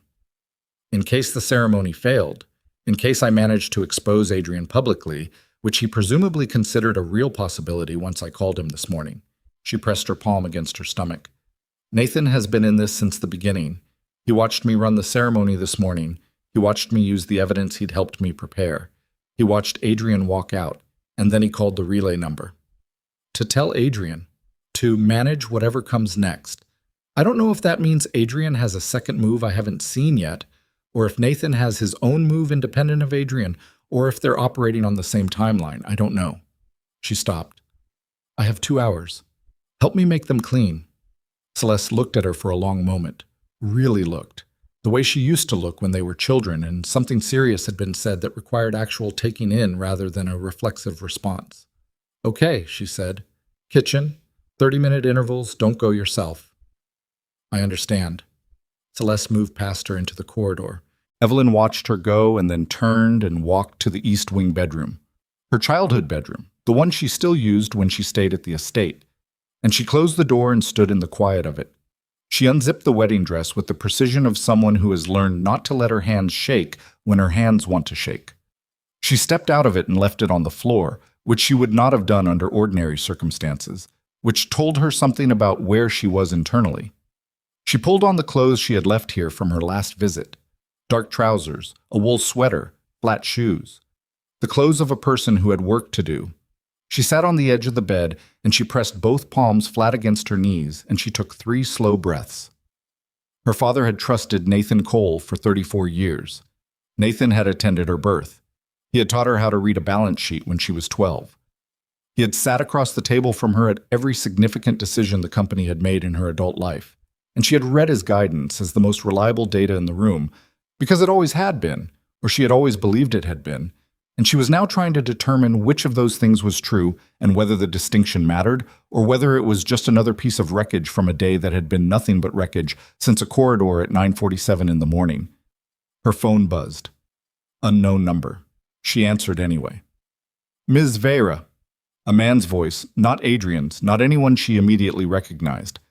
My name is Marcus Delvain. She went very still. Marcus Delvain, Adrian's legal architect. The name Nathan had spoken in the ballroom. Marcus has the timing locked. The name from the recording, the man who had designed the signature transfer mechanism and the document delivery timeline. Mr. Delvain, she said. Her voice was level. I'm calling because I think you should have a piece of information before the federal investigators arrive at your estate. A pause. I know they're coming. I know about the call you made 40 minutes ago. I'm not calling to threaten you. I'm calling because I was Adrian's attorney, past tense, and I've spent the last 90 minutes reviewing the nature of my own potential liability, and I've concluded that my interests are better served by giving you something useful. Why should I believe that? Because what I'm about to tell you is going to change the question you're asking Nathan Cole. She gripped the phone. Nathan Cole is not Adrian's collaborator, Marcus Delvain said. He is Adrian's employer. The scheme, the entire scheme, the transfer mechanism, the holding company, the prenatal clause, the forged signature contingency, was commissioned by Nathan Cole and executed by Adrian Valenti as a contracted operator. Adrian's 30% stake in the holding company is his fee. Nathan Cole holds the remaining 70%. The buyer consortium that was going to purchase the controlling interest after the 18-month restructuring period is a group of investors that Nathan has been cultivating for 11 years. The room was very quiet. The target was never just the Vera Holdings executive structure, Marcus Delvain continued. The target was the International Security Division specifically. Nathan has a buyer who will pay $400 million for that division alone, provided it can be separated from the rest of the holdings and transferred cleanly. The prenatal clause was designed to create a legal basis for that separation. Your pregnancy wasn't incidental to the plan, Ms. Vera.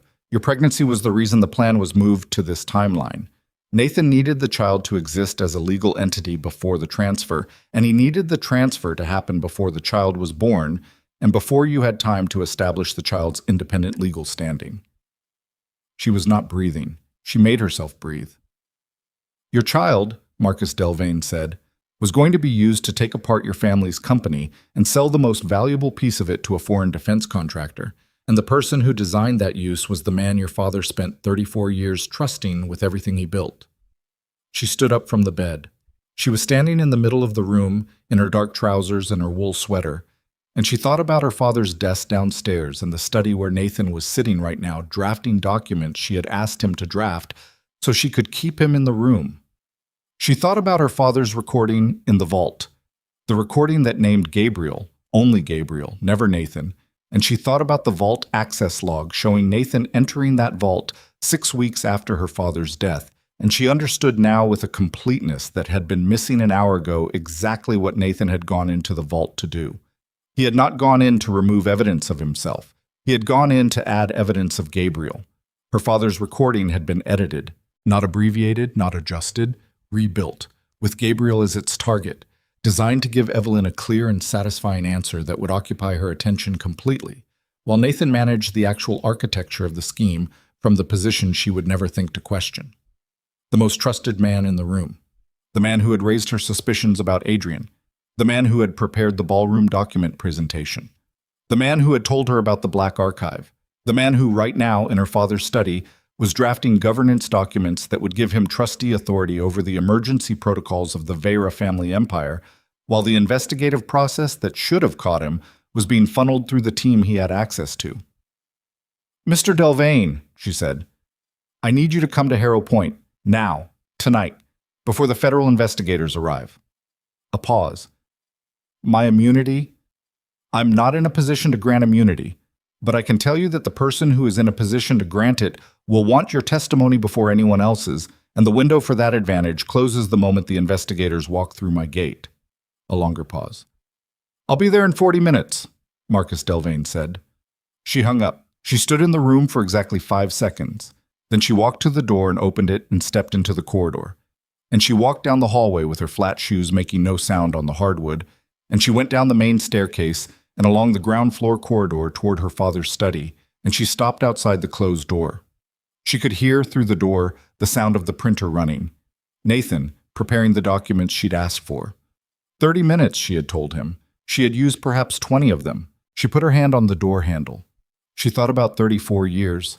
She thought about her father's face in the recording, the dark sweater, the desk, the look he'd given the camera, the direct look of a man who was not going to waste your time. She thought about the fact that her father had been building a case against Gabriel, and Nathan had known it, and Nathan had let him build it, and had perhaps even helped him build it, because a case against Gabriel was cover. Because the most useful thing Nathan Cole could do, for the 3 years he spent systematically dismantling the Vera family's control of their own company, was ensure that every investigation pointed somewhere else. Her father had died believing he almost had the answer. He had died believing the threat was Gabriel. She tightened her hand on the door handle. She opened the door.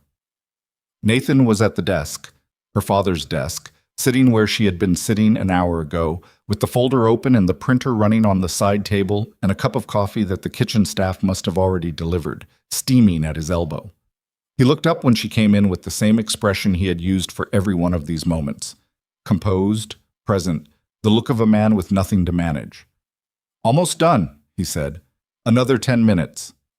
She closed the door behind her and stood with her back against it. "The vault recording," she said. "The one my father left. The version where he talks about Gabriel Thorne." Nathan set down his pen. "Yes." "Is that the version he actually recorded?" 4 seconds, the same 4 seconds as before, in the corridor outside the sitting room. She counted them this time with the specific deliberateness of someone who already knows what the count means.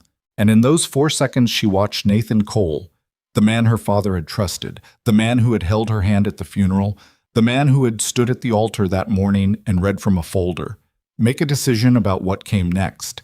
And she could see the decision happening, could watch the calculation moving through his face the way weather moves through a landscape, fast and total and irreversible. He reached toward the desk drawer. "Don't," she said. He stopped. "I called Hargrove 40 minutes ago from the control room," she said. "There are federal investigators arriving in under 2 hours. Marcus Delvain is in a car right now, 40 minutes out, with everything. And I have photographs of the communication logs and the archive emails and the vault access record on a device that is not in this building." Nathan's hand was still near the drawer. "The drawer isn't going to help you," she said. "Whatever's in it, it's not going to help you." He looked at her. And what she saw in his face now was not the calculation, was not the composed neutrality, was not the thing she'd been reading as trustworthiness for as long as she'd been reading faces. What she saw was something older and more complicated. The face of a man who has been carrying something very heavy for a very long time and has just been told he doesn't have to carry it anymore, which was not a relief. "Your father," Nathan said. His voice was different, quieter. The professional register entirely gone. "Your father was going to give the security division to a government contract renewal that would have locked it into a 40-year arrangement at below market rates. 40 years. The division was worth 4 times what the contract was going to generate. He was going to sign it out of loyalty to a relationship that hadn't been relevant for 20 years. "So you decided to sell it instead," she said. "I decided it deserved better than 40 years of systematic undervaluation by a man who was too loyal to the past to see what it was actually worth." "And my child," she said. "What did my child deserve?" Nathan was quiet.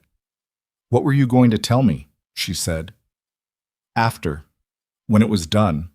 When the security division was sold and the transfer was complete, and I was out of executive authority and my child's legal standing had been used to make it all legitimate. What were you going to tell me?"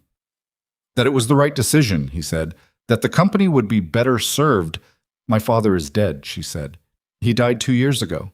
He trusted you with everything he built. He trusted you more than he trusted his own brother. He trusted you more than he trusted me in some ways, because you'd been there longer and you knew it better, and you had 34 years of evidence behind you." Her voice was level. She was keeping it level with both hands, metaphorically, the way you keep something from falling when the ground is shaking. "And you spent the last 3 years of his life, and the 2 years since his death, using that trust to take apart the thing he gave you those 34 years to protect." Nathan looked at his hands, the folder. The printer had stopped. The study was very quiet. "The version in the vault," she said. "What did he actually say?" A long pause.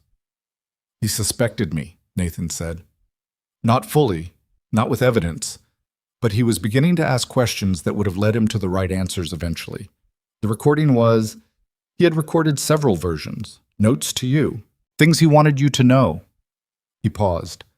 "I replaced the relevant version with an earlier draft, one that predated his suspicions about me, and named Gabriel instead. Gabriel was genuinely involved. Everything in the recording is true. It's simply incomplete." She looked at him, at the man across her father's desk in her father's study, with her father's printer and her father's coffee cup, and 34 years of her father's trust built into every object in this room. "Put your hands on the desk," she said. "Both of them. And don't move until the investigators get here." Nathan Cole placed both hands flat on the surface of the desk, palms down, fingers spread, the posture of a man who has run out of moves and knows it. He looked, sitting there, very old and very tired, and not at all like the man she had believed him to be for the entirety of her life. She stood with her back against the door of her father's study, in her flat shoes and her wool sweater, 8 weeks pregnant, 34 years old, and she waited for the investigators to come, and she did not look away from Nathan Cole's hands for a single second of the time that remained. The investigators arrived in 1 hour and 53 minutes. 2 vehicles, unmarked, moving fast up the coastal road in the dark that had settled over Harrow Point, while Evelyn stood in her father's study watching Nathan Cole's hands on the desk. The estate's perimeter lights caught them at the gate. She saw the headlights sweep across the wall of windows facing the drive, and she felt something in her chest loosen by exactly 1 degree, which was not relief, but was the closest thing to it that the day had produced. She had not moved from the door. Nathan had not moved from the desk. They had not spoken again after she told him to put his hands down. There was nothing left to say that wasn't evidence, and everything they said to each other from this point forward was evidence, and they both knew it. And so the study had been very quiet for 1 hour and 53 minutes, except for the sound of the ocean coming through the walls and the sound of their breathing. And once, about 40 minutes in, the sound of Nathan's coffee cup being set down. He had reached for it carefully, showing her the movement before he made it, the gesture of a man who understood the rules of the room he was in. She had watched him drink the coffee. She had thought about her father. She had not let herself think about anything else. When the headlights appeared, she said, "Stand up. We're going to the front entrance." Nathan stood. He was 69 years old, and he moved with the deliberate steadiness of a man managing his body carefully, the way old people move when they don't want the people watching them to see effort. He carried the folder. She did not tell him to put it down because everything in that folder was now part of the evidence chain, and she wanted it to stay with him, wanted the investigators to see him holding it when they walked through the door. They walked through the study, into the corridor, and toward the main entrance. Celeste was in the entrance hall when they arrived. She had heard the vehicles or been watching for them, or both. She was standing near the base of the staircase, and when she saw Nathan, she went very still in the way animals go still when they identify something dangerous in their vicinity, the instinctive cessation of movement. Her eyes moved to Evelyn. Evelyn gave her a small nod. Celeste stayed where she was. The door opened. The woman who came in first was compact and fast-moving, in a dark coat with the kind of face that has been professionally trained out of any readable expression. Behind her came two men and another woman, all carrying cases, all moving with the specific efficiency of people who have done this before and are not impressed by estates or by weddings or by anything else about the circumstances. "Ms. Vieira," the first woman said, "Special Agent Carla Rice." "Thank you for coming quickly," Evelyn said. Rice looked at Nathan, at the folder, at his hands, which were at his sides. She had the specific quality of attention that law enforcement develops over years of arriving at scenes and reading them in the first 30 seconds. She was reading this one, and whatever she read, she filed it without comment. "We'll need a room," she said, "and I'll need everyone currently in this building to remain on the property." "The sitting room off the east corridor," Evelyn said. "There are 4 people in the building besides myself. Nathan Cole, my sister Celeste Vieira, my uncle Gabriel Thorne, and Marcus Delvain, who arrived approximately 20 minutes ago and is in the library." Rice looked at her. "Delvain is here. He contacted me. He has information he wants to provide voluntarily." A beat. Rice filed that too. "All right." She turned to one of the men behind her. "Chen, start with the library. I'll take Mr. Cole." Evelyn watched Nathan walk away with Rice, and she stood in the entrance hall with Celeste and listened to the sound of the estate reorganizing itself around the presence of federal investigators, and she felt the exhaustion hit her for the first time. Not tiredness exactly, but the specific physical weight that descends when the immediate crisis has been stabilized and the body remembers it has been running on adrenaline for 14 hours and would like to stop. She did not stop. She had one more thing to do tonight, and it could not wait for the investigators, and it could not be delegated, and it was the thing she had been carrying since Adrian walked out of the ballroom 8 hours ago and said 4 words that had been operating in her like a slow fire ever since. She went to find a phone with a secure line, and she called Adrian Valenti. He answered on the 4th ring. "I wondered when you'd call," he said. His voice was composed. Road noise behind it. He was in a car, had been moving since he left the estate, which meant he had either been driving aimlessly while he managed the next steps, or he had a destination and was already close to it. "Where are you?" she said. "Does it matter?" "The federal investigators are at Harrow Point. Marcus Delvain is here. He's talking." A pause, shorter than she expected. "Marcus is smarter than I gave him credit for. I need to know something, and I need you to tell me the truth. And I need you to understand that whether you tell me the truth or not doesn't change what happens next. The investigators will reach the same conclusions regardless. I'm asking you because I want to hear it from you." The road noise continued. He didn't speak. "My father's death," she said. The pause this time was longer. 4 seconds. 6. The road noise filled it. "No," Adrian said. "No what?" "No. I wasn't involved in your father's death. That was... No." A beat. "I want you to know that. Whatever you think of the rest of it, whatever it's worth to you, that line I didn't cross." She absorbed that. She didn't know if she believed it. She didn't know if she had the capacity tonight to know whether she believed it. She filed it the same way Rice had filed the scene in the entrance hall. Present, observed, not yet adjudicated. "Nathan designed the prenatal clause," she said. "You were 30%. "Yes." "You knew about the vault recording." "I knew Nathan had accessed it. He didn't tell me what he changed. He told me the recording gave a clean account of Gabriel's role and that you would use it." A pause. "I didn't know he'd rebuilt it from an earlier draft. I found out this afternoon, after I left." "Does that distinction matter to you?" It matters in terms of what I understood the operation to be. That's not what I asked. Another pause. The road noise changed slightly.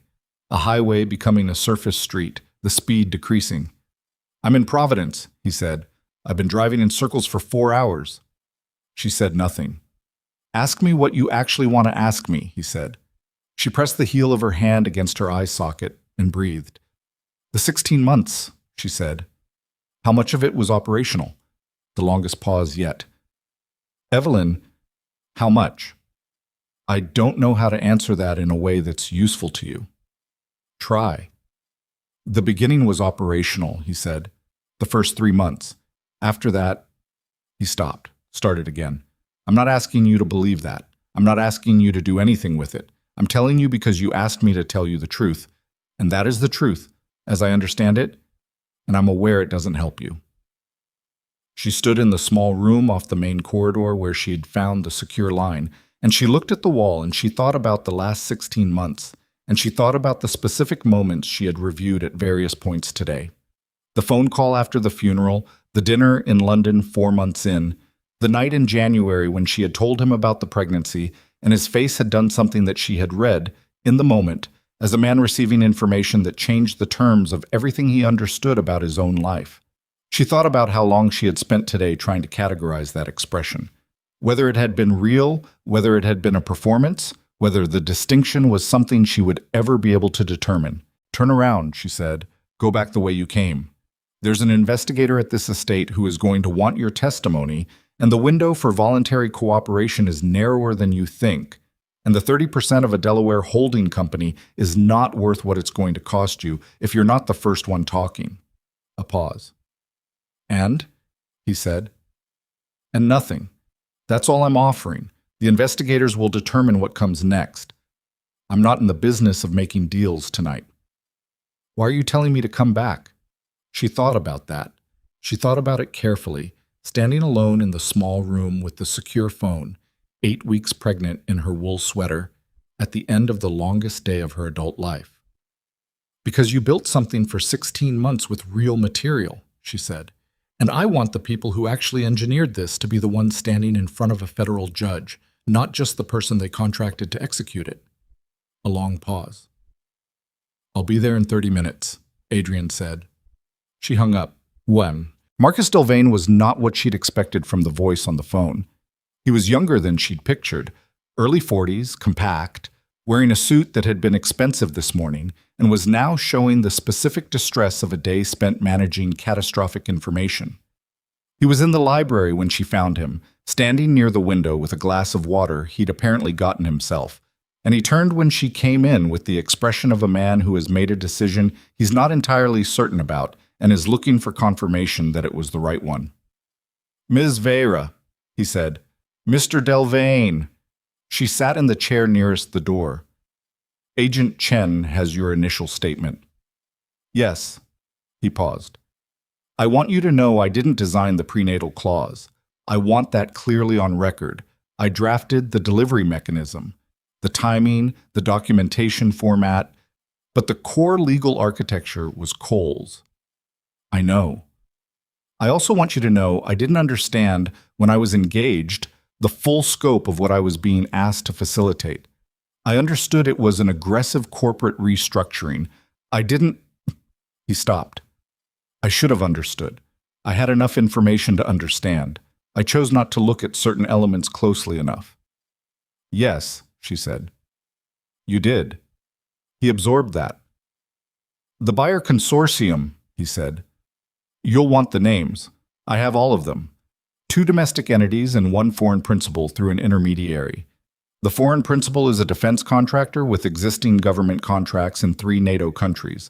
Nathan had been building that relationship for 11 years, as I told you. Chen will need the documentation. I have it. He patted the case beside him. All of it. I've been carrying it since this morning. She looked at him. At the case. At the suit showing the wear of the day. You had it this morning, she said. Before the ceremony. He met her eyes. Yes. You came to the ceremony knowing what you knew. A pause.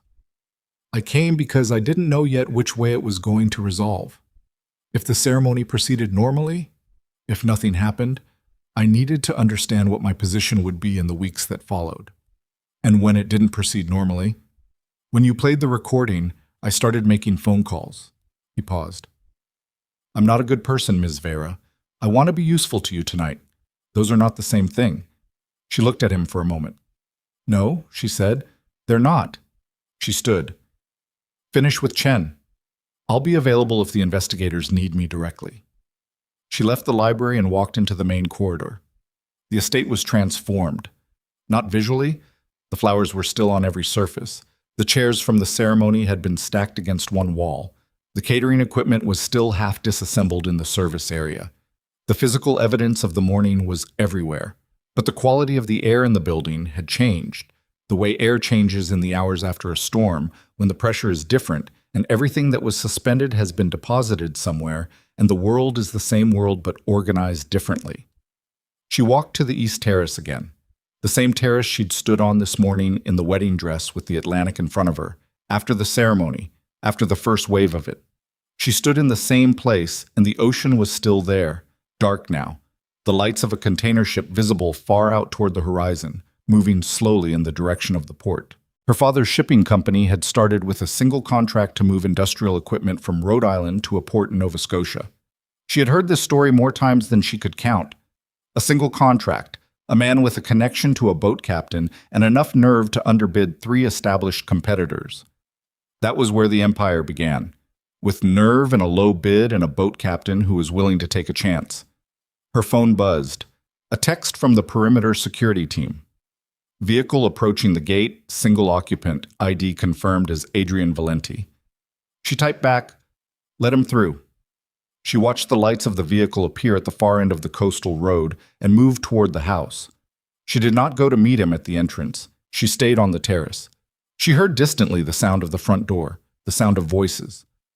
Rice, she thought, intercepting him before he got further than the hall, which was correct, which was what needed to happen.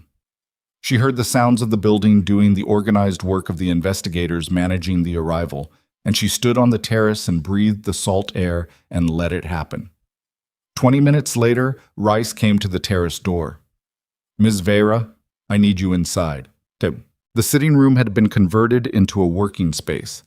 The green armchairs pushed back, the small table extended, 2 laptops open, papers organized across every flat surface. Agent Chen was at one end with Delvane's documents spread in front of him. Another agent, whose name Evelyn hadn't caught, was on the phone in the corner. Rice stood in the center of the room with the quality of stillness that belongs to people who are managing a lot of moving pieces and have done it enough times to manage them without visibly working. Nathan Cole was in the east corridor with an agent stationed at either end. Gabriel was in the dining room, which had been designated as a secondary interview space. Celeste was somewhere upstairs. Adrian Valenti was in the chair across from the table, and he was the first person Evelyn had seen today who looked worse than she felt. His jacket was gone. His shirt was untucked at the left side. He had the specific grayish quality of a man who has been driving for 4 hours while processing the collapse of something he spent 3 years building, and he sat in the chair with his forearms on his knees and his head slightly bowed, and when she came into the room he looked up. She sat across from him. Rice stood to the side, present but not intervening. "The buyer consortium," Evelyn said. "Delvane says 2 domestic entities and 1 foreign principal. I want the foreign principal's name." Adrian looked at her, then at Rice. "I've been advised." "I know what you've been advised," Evelyn said. "I'm not asking as part of the investigation. I'm asking because the foreign principal has existing government contracts, and if that name connects to anything I know about from my security division's current contract portfolio, the investigators need to know it tonight and not in a week when the document analysis catches up." A beat. Rice said, "Answer her."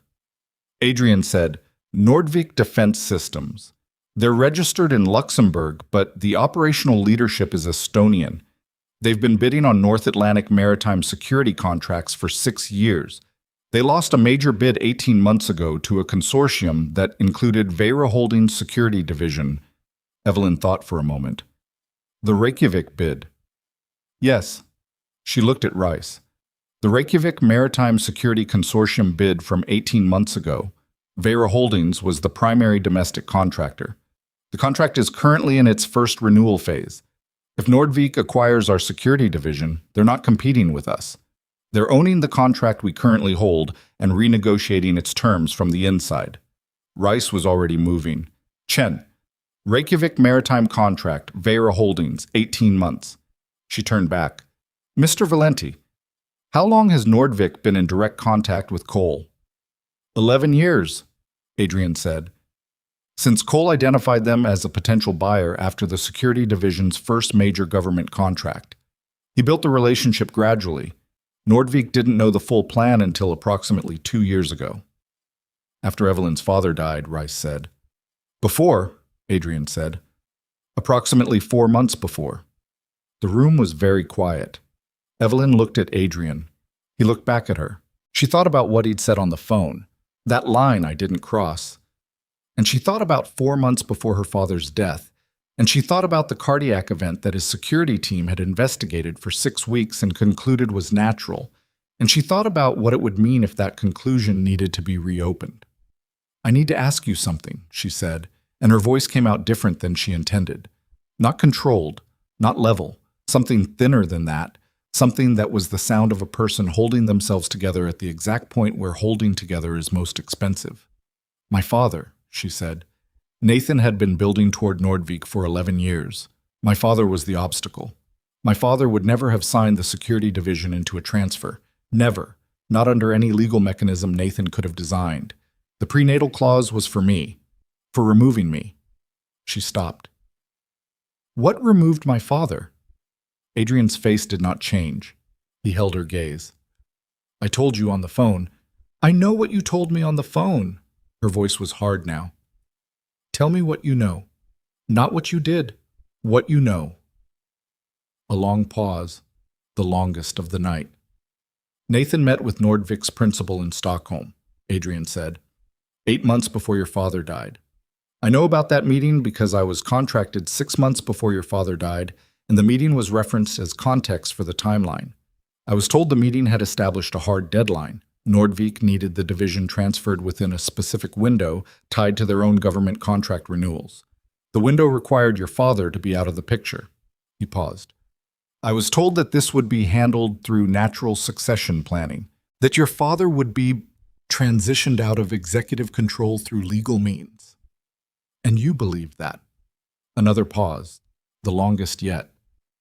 I chose to believe it, he said. Those are not the same thing. She looked at him, and she thought about 34 years and a vault recording and a Tuesday night and a cardiac event that had been investigated for 6 weeks and a security team that had concluded what Nathan Cole had perhaps spent 6 weeks helping them conclude. And she thought about her father's face on the tablet screen in the vault. The dark sweater, the direct look, the voice that had been edited. And she felt something move through her that was not grief, because she had already used grief today, had already spent it, and what was left underneath it was not rage either, because rage required energy. She had already spent, and what was left underneath both of those things was something cold and structural. The thing her father had given her that wasn't his ships, or his money, or his contacts, or his company, but was the thing that had kept it all running when he was alive and would keep it running now. She looked at Rice. The cardiac event investigation, she said. My father's death. I want it reopened. Rice held her gaze. That requires escalation beyond my current authority. How long? I can have a request submitted tonight. Actual authorization. 72 hours minimum. Submit it tonight. Miss Vera? Tonight, Evelyn said. Please. Rice looked at her for a moment, reading her face, doing the assessment, arriving at something she then apparently decided was worth accommodating. Tonight, she confirmed. Evelyn stood. She walked out of the sitting room into the corridor, and she walked past the agent stationed outside Nathan's door, and she stopped in front of Nathan Cole, who was sitting in a chair against the wall with his hands in his lap and his face doing nothing, the face she had been reading her whole life as the face of a trustworthy man. The agent beside him tensed slightly. She ignored it. She stood in front of Nathan and she looked at him for 10 seconds, and he looked back at her. and the corridor was quiet except for the distant sound of the ocean and the sound of Chen's voice in the sitting room reading contract numbers into a phone. "My father," she said. One word. His name. Her father. Nathan held her gaze. He didn't speak. She waited. He said, "I don't know." She looked at his hands, the same hands she had watched on the desk for 1 hour and 53 minutes. The hands that had managed her father's affairs for 34 years, that had carried the folder this morning, that had been on the phone to a Delaware relay number 40 minutes after Adrian left the ballroom. "You designed a plan that required him to be gone," she said. "Whether you caused it or just needed it to happen, I don't know," he said again. "I have spent 2 years telling myself I don't know." He paused. "I'm not certain that's different from knowing." She looked at him for one more second. Then she turned and walked toward the staircase. She had one more thing to do tonight, and it was the hardest one, and she could not postpone it any longer. Gabriel Thorne was at the dining room table with his jacket off and his sleeves rolled, and a cup of tea someone had brought him that he hadn't touched. And when Evelyn came in, he looked up with the face of a man who has been sitting alone for 3 hours with his own understanding of what he'd done and has reached the specific exhaustion that lives past guilt, past justification, in the raw territory of simple fact. She sat across from him. "The investigation into Dad's death," she said, "after he died. The 6 weeks. Nathan ran it." Gabriel blinked, slowly. Nathan ran the internal portion. The medical examiner's conclusion was independent. Did Nathan have access to the medical examiner's process? Gabriel looked at her. Something moved across his face. Not surprise exactly, but the specific recalibration of a man who has been holding one shape of the truth and is being shown an adjacent shape that changes the dimensions of what he thought he understood. He coordinated the family's cooperation with the examiner's office, he said. Scheduling, documentation requests, access to the estate records. Did he have access to the toxicology timeline? Silence. Gabriel. He reviewed the preliminary findings before they were finalized, Gabriel said. His voice had dropped to something barely above the ambient level of the room. He told me it was standard practice, that the family council needed to review before the public report. Did you question it? A long pause. No. Why not? Because it was Nathan. He stopped. Because I had been watching Nathan manage things correctly for 34 years, and I didn't... He stopped again. His hands on the table were large and still. I didn't question it because I trusted him. The same way my father trusted him, she said. Gabriel looked at her. The age in his face was very visible right now, the specific age that comes from a specific kind of error, the kind you don't recover from cleanly. Yes, he said. She looked at her father's brother, at the man who had carried her as a child, who had made his own serious mistakes, who had let himself be used and then looked away from what he was being used for. And she thought about what her father had built and what it was going to cost to protect what remained of it. And she thought about what protection actually meant when you'd spent the day learning that the people you'd trusted with it had been the ones it needed protecting from. She didn't have an answer to that tonight. The investigators will need your full cooperation on the medical review, she said. Everything you remember about those 6 weeks. Every communication from Nathan during that period. Every document you were asked to sign or review. Yes, Gabriel said. Whatever they need. She stood and walked to the door and stopped. She put her hand on the frame and stood there for a moment, not because she had anything more to say, but because her body needed a second, needed the solidity of the door frame under her palm before the next corridor and the next decision and the next hour of whatever tonight was still going to require. Her phone buzzed. A text from the perimeter security team. 2 vehicles approaching, not pre-cleared. Driver ID.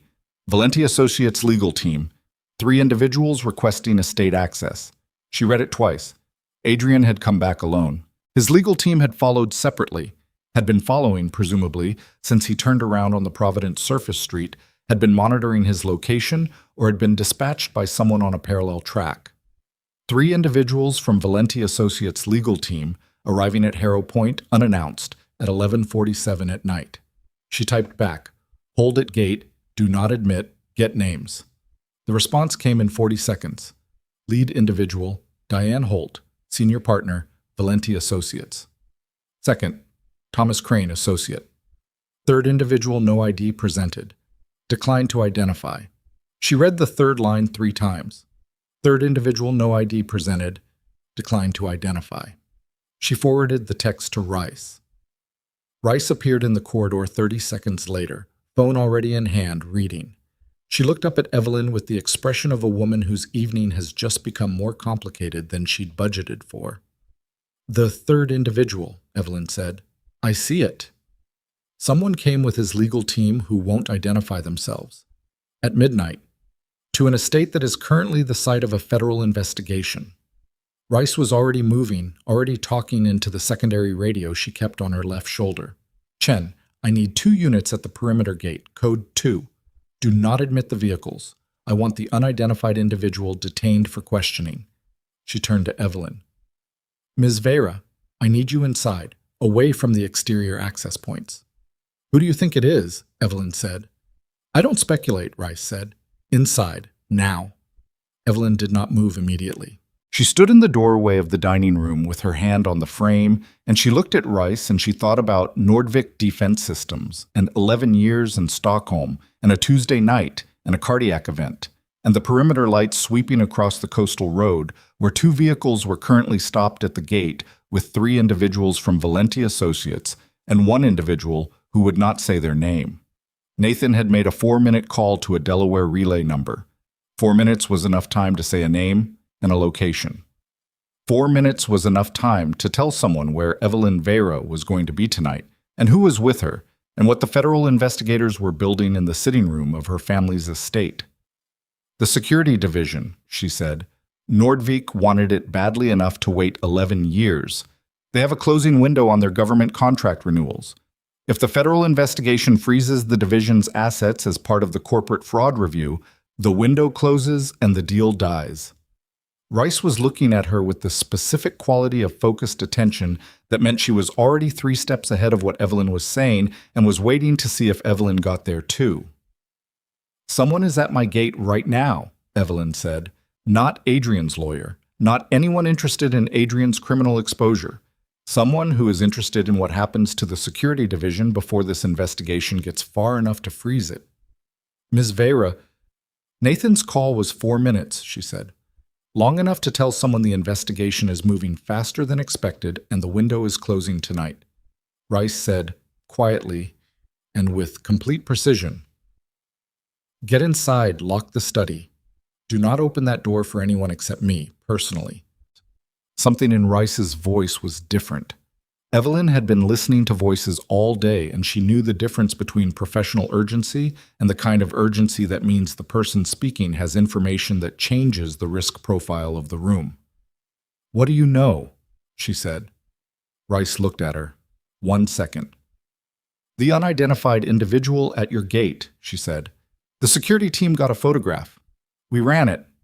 A beat. "His name is Victor Soland. He's a logistics coordinator for Nordvik Defense Systems. The coastal road outside was dark, except for the perimeter lights. The estate's security system was good. Her father had built it to be good, but it had been built to keep people out who were outside the gate. And the thing about the gate was that it had already been opened once tonight, for Adrian, and the vehicles behind Adrian's vehicle had followed at a distance that the perimeter camera had logged as 2 separate arrivals rather than a convoy. She thought about the control room, the hardwired connection, the photograph on her phone. She thought about her child. She moved. She was through the dining room door and into the corridor before Rice finished saying her name, moving fast with her flat shoes silent on the hardwood, not toward the study as Rice had instructed, but toward the east wing staircase, toward the security control room on the 2nd floor, where the hardwired connection lived and where the estate's full perimeter feed was visible in real time, because she needed to see the gate, and she needed to see the road, and she needed to see with her own eyes what was coming up that road before she decided where inside this building was actually safe. She hit the staircase at speed and took the stairs 2 at a time and came out on the 2nd floor landing and turned right toward the control room, and she was 6 feet from the door when the estate's main power went out. All of it, every light. The corridor went from dim to absolute black in a single instant. She stopped. Her hand found the wall. She stood in the dark and she listened and she heard, somewhere below her, somewhere on the ground floor of the east wing, the sound of a door. Not the front entrance, not the terrace door. A door she knew, a door she had grown up with, a door whose specific sound she had carried in her body since childhood. The study door. Her father's study. Someone was in her father's study. She pressed herself against the wall and stood in the black corridor, and she breathed through her nose, and she thought about what was in her father's study. The desk, the printer, the folder Nathan had been using, the laptop she had left open on the Vera Holdings archive. And she thought about what someone coming through that door in a power outage, at midnight, on the night a federal investigation had just been opened, was coming for. Not for her, for the archive, for the document trail, for the evidence chain that the investigators had spent the last 2 hours beginning to build, and that someone with access to the estate's electrical systems and a reason to be here tonight needed to interrupt before it became complete. She pulled her phone. No signal. The estate's cellular booster ran on the main power grid. She was alone in the dark on the second floor of her family's estate with a dead phone and someone moving through the rooms below her, and the investigators were in the West Wing sitting room, which was far enough away that if she screamed, it was not certain they would hear. She pushed off the wall. She moved toward the control room. The control room had its own backup power, Shush said. Her father had been specific about that. A separate battery system for the hardwired connection and the security feed installed in 2017 for exactly the scenario in which the main power was compromised. She found the door by feel, found the handle, pulled it open. The screens were alive. Emergency power, green lit and real. She looked at the perimeter feed. Both vehicles were through the gate. The gate was open. On the ground floor feed, the East Wing camera. She could see the study door, and she could see it was ajar. And she could see in the low-resolution green-tinted image the edge of a figure moving inside the room. One figure. She looked at the second-floor corridor feed, her own corridor, the hallway she had just come from. There was a second figure on the stairs, coming up. She had approximately 20 seconds before whoever was on the stairs reached the second-floor landing, and the control room door opened inward, which meant she could hold it from inside, and the hardwired phone was on the desk, which meant she could call Rice, and she crossed the room and grabbed the phone and dialed the extension for the sitting room, and it rang once, and Chen picked up and she said fast and flat, "East Wing, both floors, now. Someone is in the study, and someone is on the stairs to the second floor. I'm in the control room. Get Rice." She set the phone down without waiting for his response, and she turned and crossed the room and put her back against the wall beside the door, and she held the door closed with both hands, and she stood in the green-lit room with her heart in her throat and her hands steady, and she thought about what her father had said. You find the center of the problem, and you stand in it. She stood in it. The footsteps reached the top of the stairs. They moved down the corridor toward the control room. They stopped outside the door. A hand tried the handle. She held the door. The handle moved again, harder this time, with intent behind it. The pressure of someone who knows the room they want is on the other side of this door and has the specific patience of a person who has done this before and is not panicking. She held. From somewhere below, from the East Wing ground floor, she heard running footsteps. Multiple sets. The investigators, or the estate security team, or both, moving fast through the corridors, and she heard a voice she identified as Chen's calling out, and she heard a door hit a wall, and the pressure on the handle outside the control room went still. 1 second, 2. The footsteps in the corridor moved, fast, away from the door, back toward the staircase, and she heard them hit the stairs and descend, and then heard them stop abruptly, and heard other footsteps, and heard Chen's voice again, sharp and commanding, and heard the specific sound of a physical confrontation, brief, definitive, the sound of a situation being controlled, then quiet. She held the door for 30 more seconds, then she opened it. The corridor was empty. At the far end, near the top of the staircase, one of the agents whose name she hadn't learned was standing with a flashlight and a radio. And when the beam hit her face, he said, "Ms. Vera, are you hurt?" "No," she said. "Please stay where you are. Agent Rice is coming up." She stayed where she was. She stood in the dark corridor on the second floor of her family's estate, with her back straight and her hands at her sides. And she breathed, and she waited, and she thought about the center of the problem and standing in it, and she thought about what it meant that someone from Nordvik Defense Systems had come to this house tonight with the knowledge and the resources to cut the power and move through the estate's rooms with purpose, which meant the information they had was specific and operational, which meant Nathan's 4-minute call had been very precise, which meant the architecture of what Nordvik had built around this deal was deeper and more operational than anything she had fully understood until this moment. Rice came up the stairs with a flashlight in one hand and the radio in the other, and when she reached Evelyn, she looked at her with the expression of a woman who is revising her assessment of a situation upward in severity for the third time tonight. "We have the individual from the corridor," she said. "He's Solon's associate. We have Solon in custody at the gate." She paused. "The study. Someone removed the laptop. We're recovering it." "The archive was open on it," Evelyn said. "The Vera Holdings internal communication system." "I know." A beat. "Ms. Vera, I need to ask you something." "Ask." "The security division, the international contracts, the government arrangements, the full operational structure. Is there a physical backup of the core documentation that exists outside the Vera Holdings digital system?" Evelyn looked at her. She thought about a vault in the East Wing basement, behind a panel that looked like a wall, that required a biometric and a keypad and 2 specific pieces of information that existed in her memory and nowhere else. "Yes," she said. "Is it secure tonight?" She thought about Nathan's thumbprint on the vault log, his 2 accesses. The second one, 6 weeks after her father's death, when he had gone in to edit what was there. He had gone in to edit a recording. He had not, as far as the access log showed, taken anything from the vault or added anything to it. But she had been in the vault today. She had opened the document box and found the tablet and watched the recording. She had looked at the locked drawers whose keys she wore on a ring upstairs. She had not opened the locked drawers. "I need to check something," she said. Rice looked at her for 1 second. Then she raised her radio and said, "I need 2 agents in the East Wing basement, code 1. She looked back at Evelyn. "Show me." Evelyn walked toward the staircase with Rice behind her, and she went down the stairs in the dark with the flashlight beam moving across the steps ahead of her, and she walked through the east corridor and found the panel and pressed the baseboard and entered the sequence and opened the vault door, and the emergency light inside flickered once and steadied. The document box was where she'd left it. The tablet was where she'd left it. She went to the locked drawers. She took the key ring from the hook inside the document box where she'd left it when she was done with the tablet. She unlocked the right drawer first. Files, organized in her father's specific system, dated, labeled, color-coded at the tab. She went through them quickly, looking for anything disturbed, anything missing, anything added. She found it in the third file from the front. A document she did not recognize. 2 pages, professionally formatted, bearing her name and what appeared to be her signature.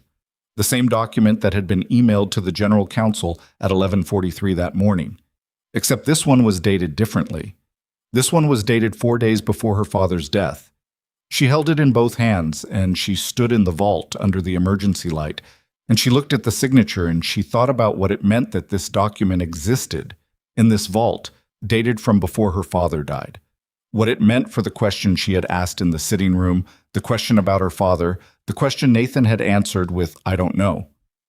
This document meant that the plan to remove Evelyn had been in place before her father died, which meant Nathan had needed her father to be gone before he could move it forward, which meant the 6-week investigation and the medical examiner coordination and the Tuesday night and the cardiac event. Rice appeared beside her. She saw the document. She looked at Evelyn's face. "Don't touch anything else," Rice said quietly. "This room is now a primary evidence site." Evelyn set the document back in the drawer with hands that were very careful and very steady, and she stepped back from the drawer, and she stood in the vault with the emergency light above her and the Atlantic somewhere beyond the walls and the investigators moving through her family's estate above her. And she thought about her father's face on the tablet screen. The dark sweater, the direct look, the voice that had been edited into something smaller than what he had actually known. And she thought about 34 years. And she thought about what had been done with those 34 years, and what could not be undone, and what still, despite everything, remained. Her child was still real, the company was still standing, and she was still standing in the center of it. She had one thing left to do. The document stayed in the drawer. Rice sealed the vault at 12:19 in the morning and posted an agent at the panel entrance, and Evelyn walked up from the basement into the east corridor and stood in the dark hallway with the emergency lighting casting everything in a thin amber wash, and she breathed for a moment before she moved again. The estate's main power came back on at 12:31. The security team had located the external junction box that had been manually cut and restored the connection, and the lights returned gradually, room by room, the way the house woke itself up, and Evelyn stood in the corridor and watched the light come back and felt, in her body, the specific quality of exhaustion that exists on the other side of fear, after fear has finished with you and left you standing in its aftermath. She went upstairs. She washed her face. She changed into the clothes she kept in the estate bedroom, different trousers, a heavier sweater, the kind of clothes that are chosen for warmth rather than presentation. She sat on the edge of the bed for 3 minutes, and she pressed her palms to her stomach, and she breathed, slow and counted, until the shaking in her hands that she had not allowed herself to acknowledge for the past 4 hours finally subsided. Then she went back downstairs and spent the next 6 hours in the sitting room with Rice and Chen and 2 other agents, going through everything. The night decomposed itself into sections. The first section was the document in the vault, the forged authorization dated 4 days before her father's death. Rice brought in a forensic document specialist from Providence at 2 in the morning, a woman named Dr. Okafor, who arrived in a rain jacket and immediately set up a portable examination kit on the dining room table and worked without speaking for 90 minutes before delivering her initial assessment. The document was forged. The signature was a high-quality reproduction consistent with the same forgery methodology used on the document emailed to the General Counsel that morning, and the paper stock and ink compounds were consistent with commercial printing services available in the Rhode Island and southeastern Massachusetts region. The date was not necessarily accurate to when the document had been created. Date manipulation on forged documents was standard, she said, and the physical aging characteristics of the paper would require additional laboratory analysis. Rice submitted the request for laboratory analysis at 3:47 in the morning. The second section was Nathan. He had been in the east corridor for most of the night, and at 2:30 Rice brought him into the sitting room and sat him across from Evelyn and Chen, and what followed was not an interrogation in any dramatic sense, but something more methodical and more exhausting. A long, careful process of presenting Nathan with specific pieces of the evidence chain and watching his face move through the incremental collapse of the position he had been holding since Evelyn found him in the study with his hands on the desk. He was intelligent. He had always been intelligent. He did not make the mistake of denying things that were already documented. He was precise about the things he claimed not to know and the things he acknowledged. And he held the line between them with the discipline of a man who had spent 3 decades managing the line between what is documented and what is only known. And Evelyn sat across from him and watched him do it, and thought about her father watching him do the same thing across the same kinds of tables for 34 years and reading it as trustworthiness. At 3:15, Rice laid the vault document on the table in front of him. Nathan looked at it for a long time. "This was in the vault," Rice said, "behind a biometric lock that records every access. You accessed the vault 6 weeks after Martin Vera's death." "I accessed the vault to retrieve estate insurance documentation," Nathan said. "Your father asked me to..." He stopped, corrected himself. "Martin had asked me to manage the insurance review. I accessed the vault to retrieve those files." "While you were in the vault," Rice said, "did you add any documents to the existing files?" A long pause. Long enough that the room registered it. Long enough that Nathan understood the room was registering it. "I need to consult with my attorney," he said. "You have that right," Rice said. "We'll pause until your attorney arrives." Nathan's attorney arrived at 4:20. By 4:45, Nathan had invoked his right to remain silent on all questions pertaining to the vault, the forged documents, and the events surrounding Martin Vera's death. He remained cooperative on the questions pertaining to the Nordvik arrangement, the Delaware holding company, the communication trail with Adrian, and the communication trail with Gabriel, because those were the areas where his attorney had apparently calculated that cooperation produced a better outcome than silence. Evelyn sat through all of it. She sat through it because she needed to hear the shape of what Nathan was willing to say and what he wasn't, because the shape of his silences told her as much as the shape of his answers, and because sitting in the room meant she could not later be told she had missed something or misunderstood something or allowed someone to characterize the events of this night in a way that didn't match what she had witnessed.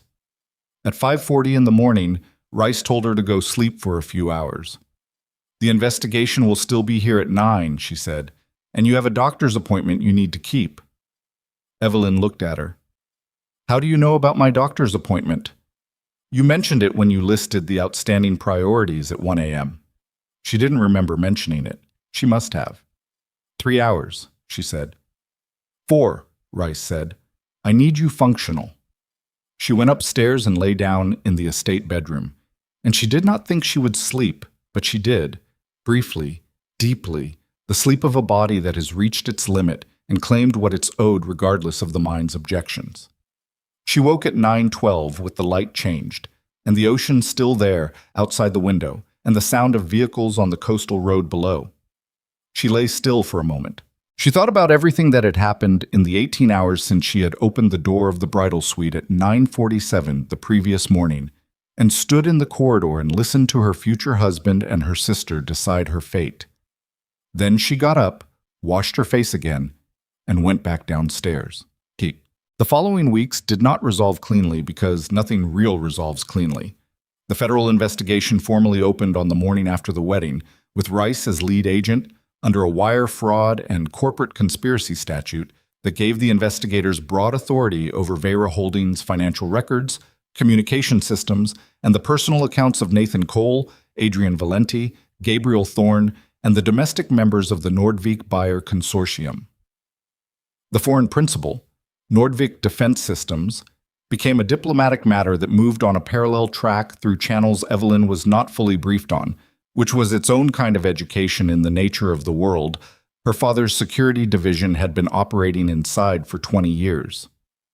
The Reykjavik maritime security contract was frozen pending investigation, which cost Vera Holdings 4 months of contract revenue and required a renegotiation of the consortium terms that Evelyn led herself in a conference room in Oslo, at 6 months pregnant, across a table from 7 people who had expected to be renegotiating with Nathan Cole. The renegotiation succeeded. The contract was reinstated at improved terms in the 4th month of the investigation, which was the first concrete evidence that the company could function under her leadership without the infrastructure Nathan had built around it. She kept that evidence. She needed it. The medical review of her father's death was opened in the 3rd week. The original medical examiner's findings were not overturned. The cardiac event was real and had been the immediate cause of death. What the review found, after 6 weeks of additional analysis, was more complicated and more ambiguous. The toxicology report had not been falsified, but it had been incomplete. A substance present in her father's bloodstream had been classified as a known prescribed medication and not further analyzed. When analyzed, the levels of that substance were at the high end of what could produce cardiac stress in someone with an existing undiagnosed arrhythmia. Whether those levels were therapeutic, coincidental, or deliberate could not be determined with the evidence available. The review remained open. Evelyn read the findings on a Tuesday morning in her office at Vera Holdings' Providence headquarters, and she sat with the report for a long time, and she thought about certainty and what it cost to want it and what it costs not to have it, and she thought about what her father would have said about the ambiguity, whether he would have needed it resolved or whether he would have been, as he sometimes was, capable of living alongside a question that didn't have a clean answer. She filed the report. She kept her copy. Nathan Cole was indicted on 7 counts in the 8th week: wire fraud, conspiracy to commit corporate theft, document forgery, and obstruction of a federal investigation. His attorney negotiated a cooperation agreement on the Nordvik communication trail in exchange for the prosecution's agreement not to add a charge related to the forged vault document, which could not be prosecuted cleanly without the toxicology ambiguity becoming part of the case and potentially contaminating the financial charges. Evelyn was informed of this arrangement by the prosecutor assigned to the case, a woman named Delgado, who was precise and unapologetic and delivered the information with the specific efficiency of someone who understands that the person she's delivering it to is not going to be happy about it and has decided that clarity is more respectful than cushioning. "I understand," Evelyn said when Delgado finished. "We believe the financial charges will produce a sentence of 8 to 12 years, Delgado said. "With the cooperation agreement, possibly less. I want to be honest with you about that."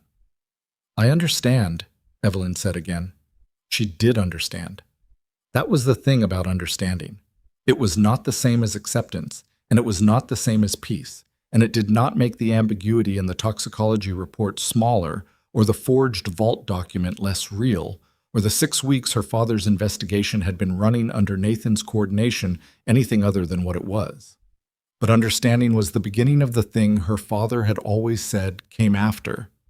The thing that came after you had found the center of the problem and stood in it and figured out what happened next.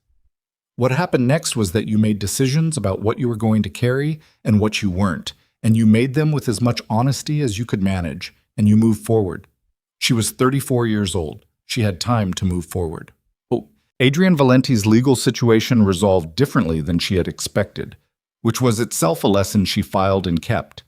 He cooperated fully. More fully than Marcus Delvain, more fully than Gabriel, more fully than any of the other individuals the investigation touched. He provided the investigators with the complete architecture of the Nordvik arrangement, the names of every person Nathan had connected him to, the full communication record of the 3 years he had spent executing the scheme, and the specific details of the false documentation operation that had produced the forged signatures. His cooperation was, by Delgado's assessment, the single most valuable piece of the prosecution's evidence chain. His sentence, when it came, was 4 years. Suspended to 2 with mandatory cooperation requirements attached. Evelyn was not asked how she felt about this. She was glad not to be asked, because what she felt was not simple, and she did not have the words for it yet, and she was not certain she ever would. She thought sometimes about what he had told her on the phone, that line I didn't cross, and she thought about whether she believed it, and she thought about the 16 months and the genuine material he had used to build what he'd built, and she did not arrive at conclusions. She arrived at the absence of conclusions, which was its own territory, and she learned to live in it. He sent a letter, 8 months later, through his attorney, which she read once and then put away in the drawer of her desk at Vera Holdings. The letter was not an apology in the ordinary sense. It was more like an accounting, a careful, specific inventory of the things he had done and the things he had not done, and the places where he had made choices that he was now required to live with the consequences of. It was the letter of a man who had decided that honest accounting was the only thing he had left to offer. She read it once and filed it and did not read it again, but she also did not destroy it, which she thought about sometimes and never arrived at a clear explanation for. Gabriel Thorne resigned from Vera Holdings in the 2nd week. He offered his resignation in writing, 2 pages, which was more than the single paragraph that the situation required. He resigned his board seat and his operational role in his position as family representative to the company's international partners, and he asked for nothing in return. The investigators reviewed his cooperation agreement and determined that his role in the scheme, while significant, had been that of an enabler rather than an architect, and that the communication trail demonstrated he had not understood the full scope of what he was enabling until a point at which he was already deeply implicated. He was not indicted. He was not charged. He was required to provide formal testimony in the prosecution of Nathan Cole, which he did in a federal court in Providence, sitting in the witness chair across the room from his brother's oldest friend, speaking in the measured voice of a man who has run out of anything to protect except the truth. Evelyn attended the day Gabriel testified. She sat in the gallery and she watched her father's brother sit in that chair, and she thought about the man who had carried her on his shoulders at Harrow Point when she was 4 years old. And she thought about the 18 minutes he had spent on the North Terrace telling her what he'd done. And she thought about the distance between a mistake and a crime and what lives in the territory between them. She didn't have a verdict on Gabriel. She didn't think she needed one.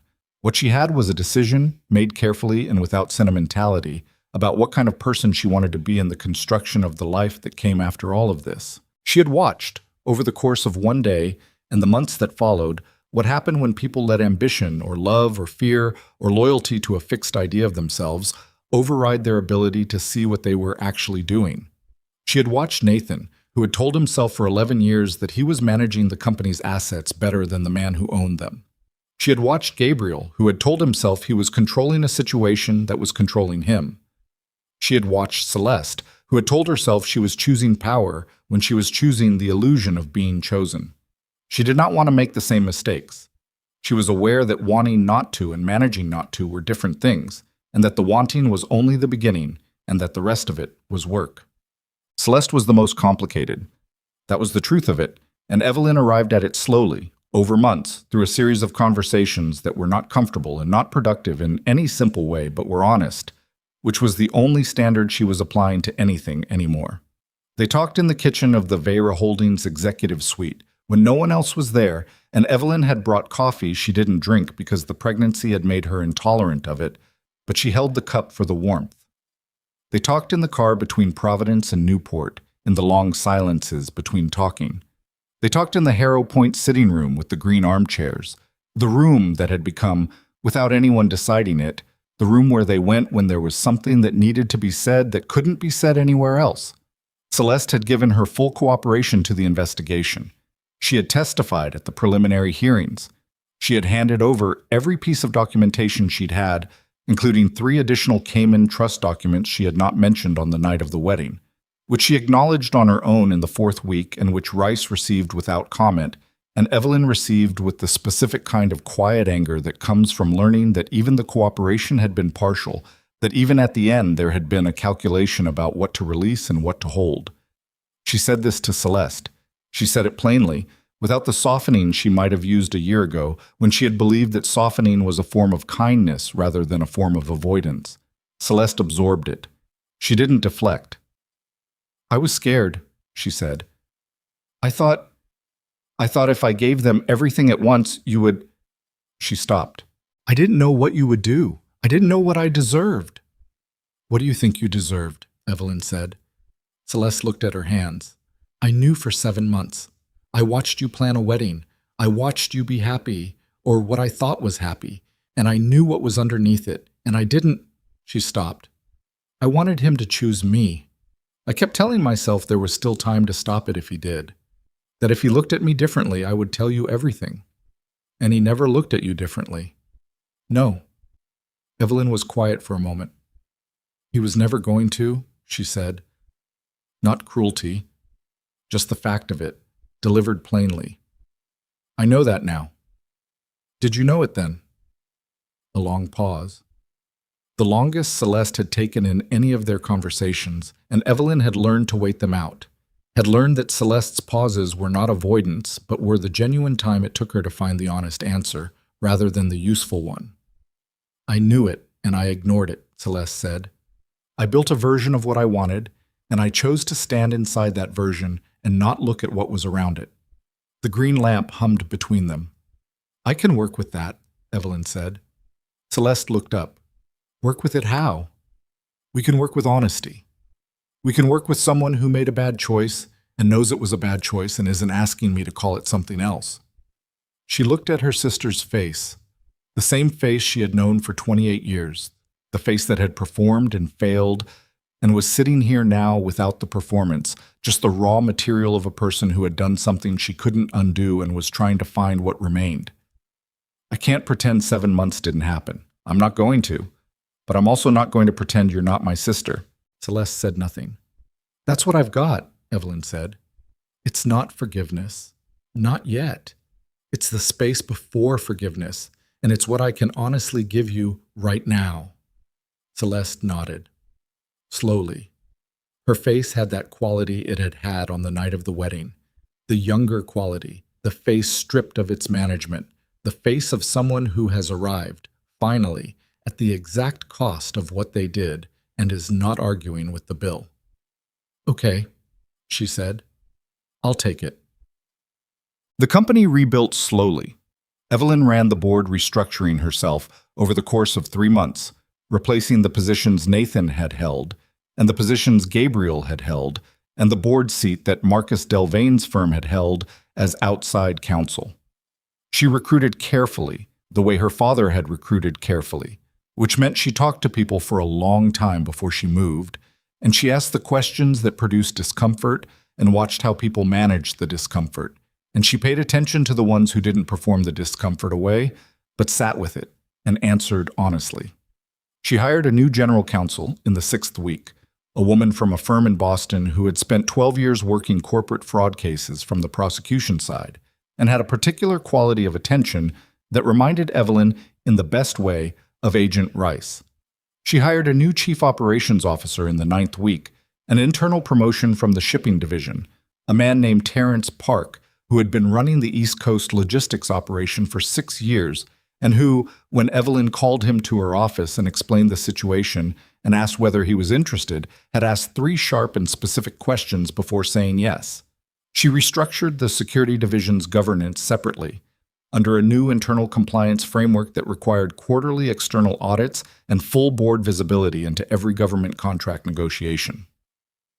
She brought in 2 independent directors to the security division board, both of them without prior relationships with Vera Holdings, both of them with backgrounds in public sector oversight.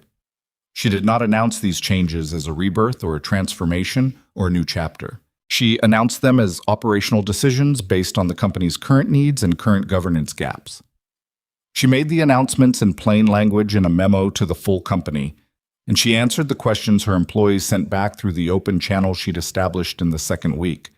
And she told the truth when she knew it, and said she didn't know when she didn't, and she kept the channel open even when the questions were uncomfortable, particularly when the questions were uncomfortable. She went back to Harrow Point for the first time after the wedding in the 4th month, not for any operational reason. She went because the estate was her family's, and because she had been avoiding it, and because the things you avoid have a way of maintaining their power over you specifically through the avoiding, and she had decided she was done with that particular form of deference to difficulty. She drove herself. She arrived in the afternoon when the light was the specific quality it was in February, low and silver, coming off the water at an angle that made the whole estate look like a photograph of itself rather than the actual place. She walked through the main entrance and through the ballroom, and she stood in the empty room with the coffered ceilings and the arched windows and the pale marble floor, and she looked at the space where the altar had been, the altar of white flowers, the spot where she had stood and played a recording from an antique locket and watched 200 people revise their understanding of the morning. It was just a room. She walked through it and out onto the East Terrace and stood in the February cold with the Atlantic in front of her, and she put her hands in her coat pockets and she stood there for a long time. She thought about her father. She thought about the desk in the study and the vault in the basement and the recording that had been edited and the recording that had not, the real version of what her father had been building toward in the last months of his life, which she had partially reconstructed from the emails and the archive files and the pieces of testimony that the investigation had produced. He had been getting close, not close enough, but close. She thought about this question she couldn't answer, whether he had simply not gotten there in time, or whether he had been prevented from getting there. She did not know. She thought she might spend a long time not knowing.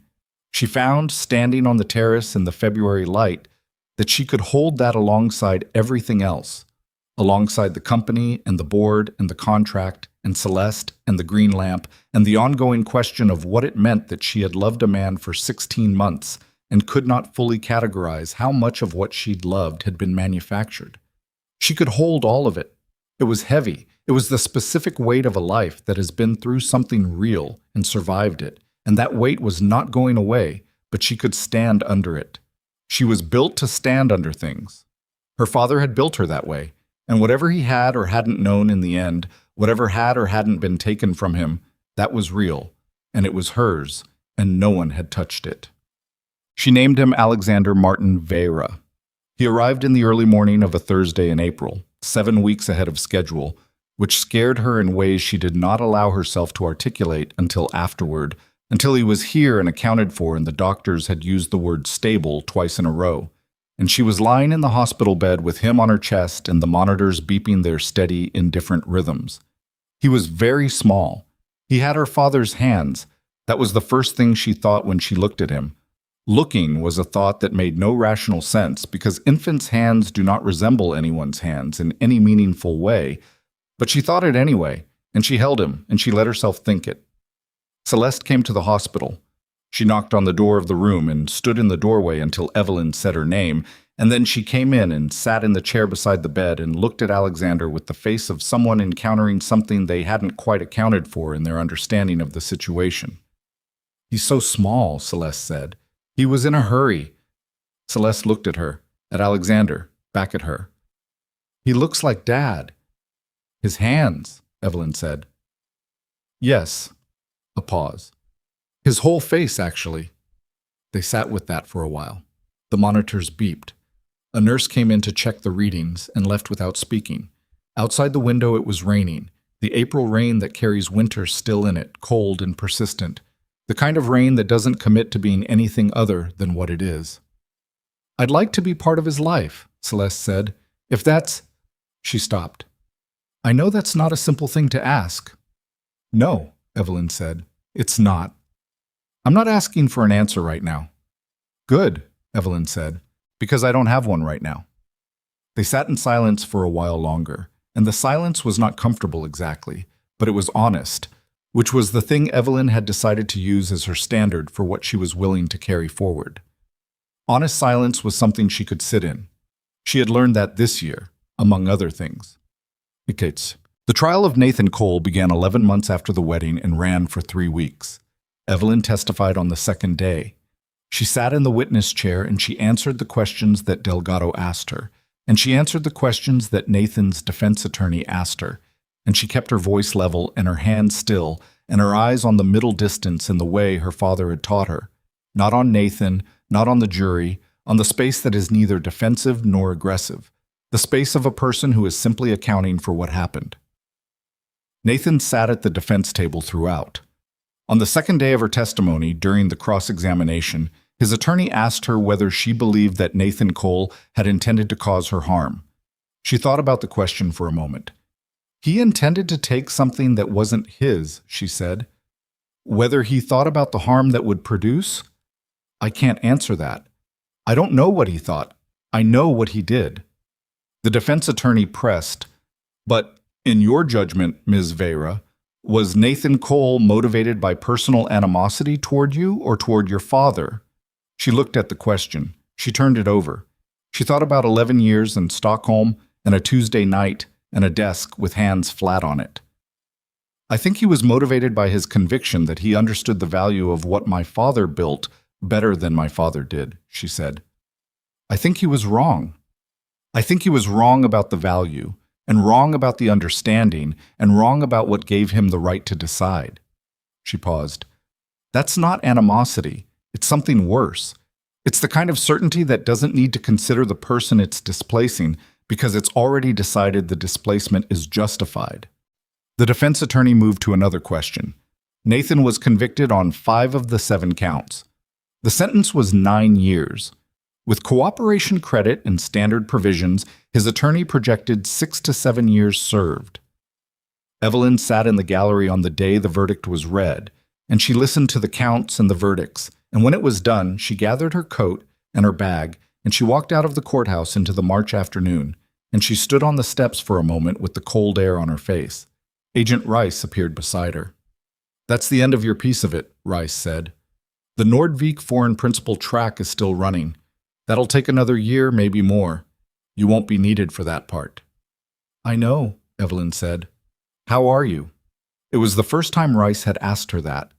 In all the months of the investigation, in all the hours in the sitting room and the evidence reviews and the preliminary hearings, she had not asked it, and Evelyn had been grateful for that. Had been grateful that Rice was a person who understood that some questions should wait until the work is done. "I don't know yet," Evelyn said.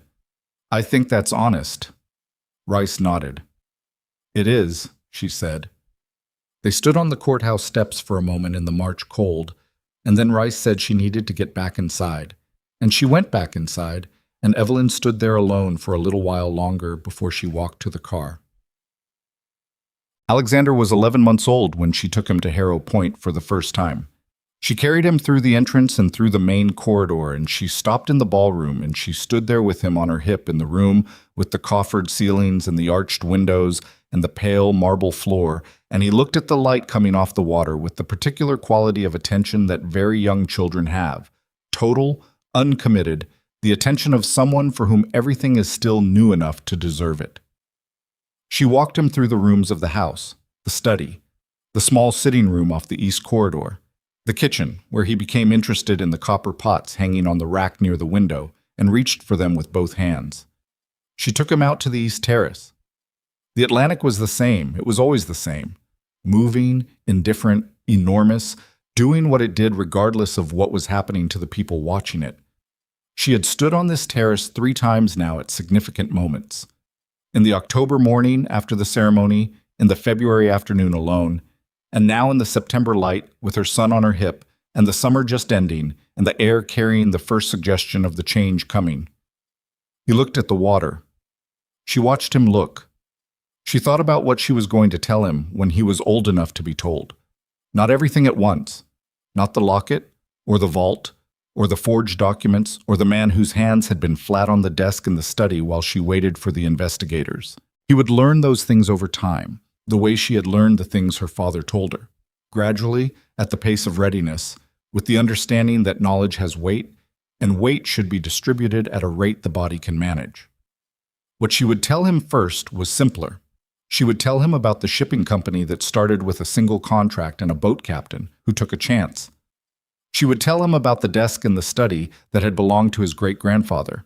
She would tell him about a woman in a wedding dress who stood in a corridor and listened and chose not to run, who walked down an aisle not as a bride but as something the people in the room had not yet found a word for.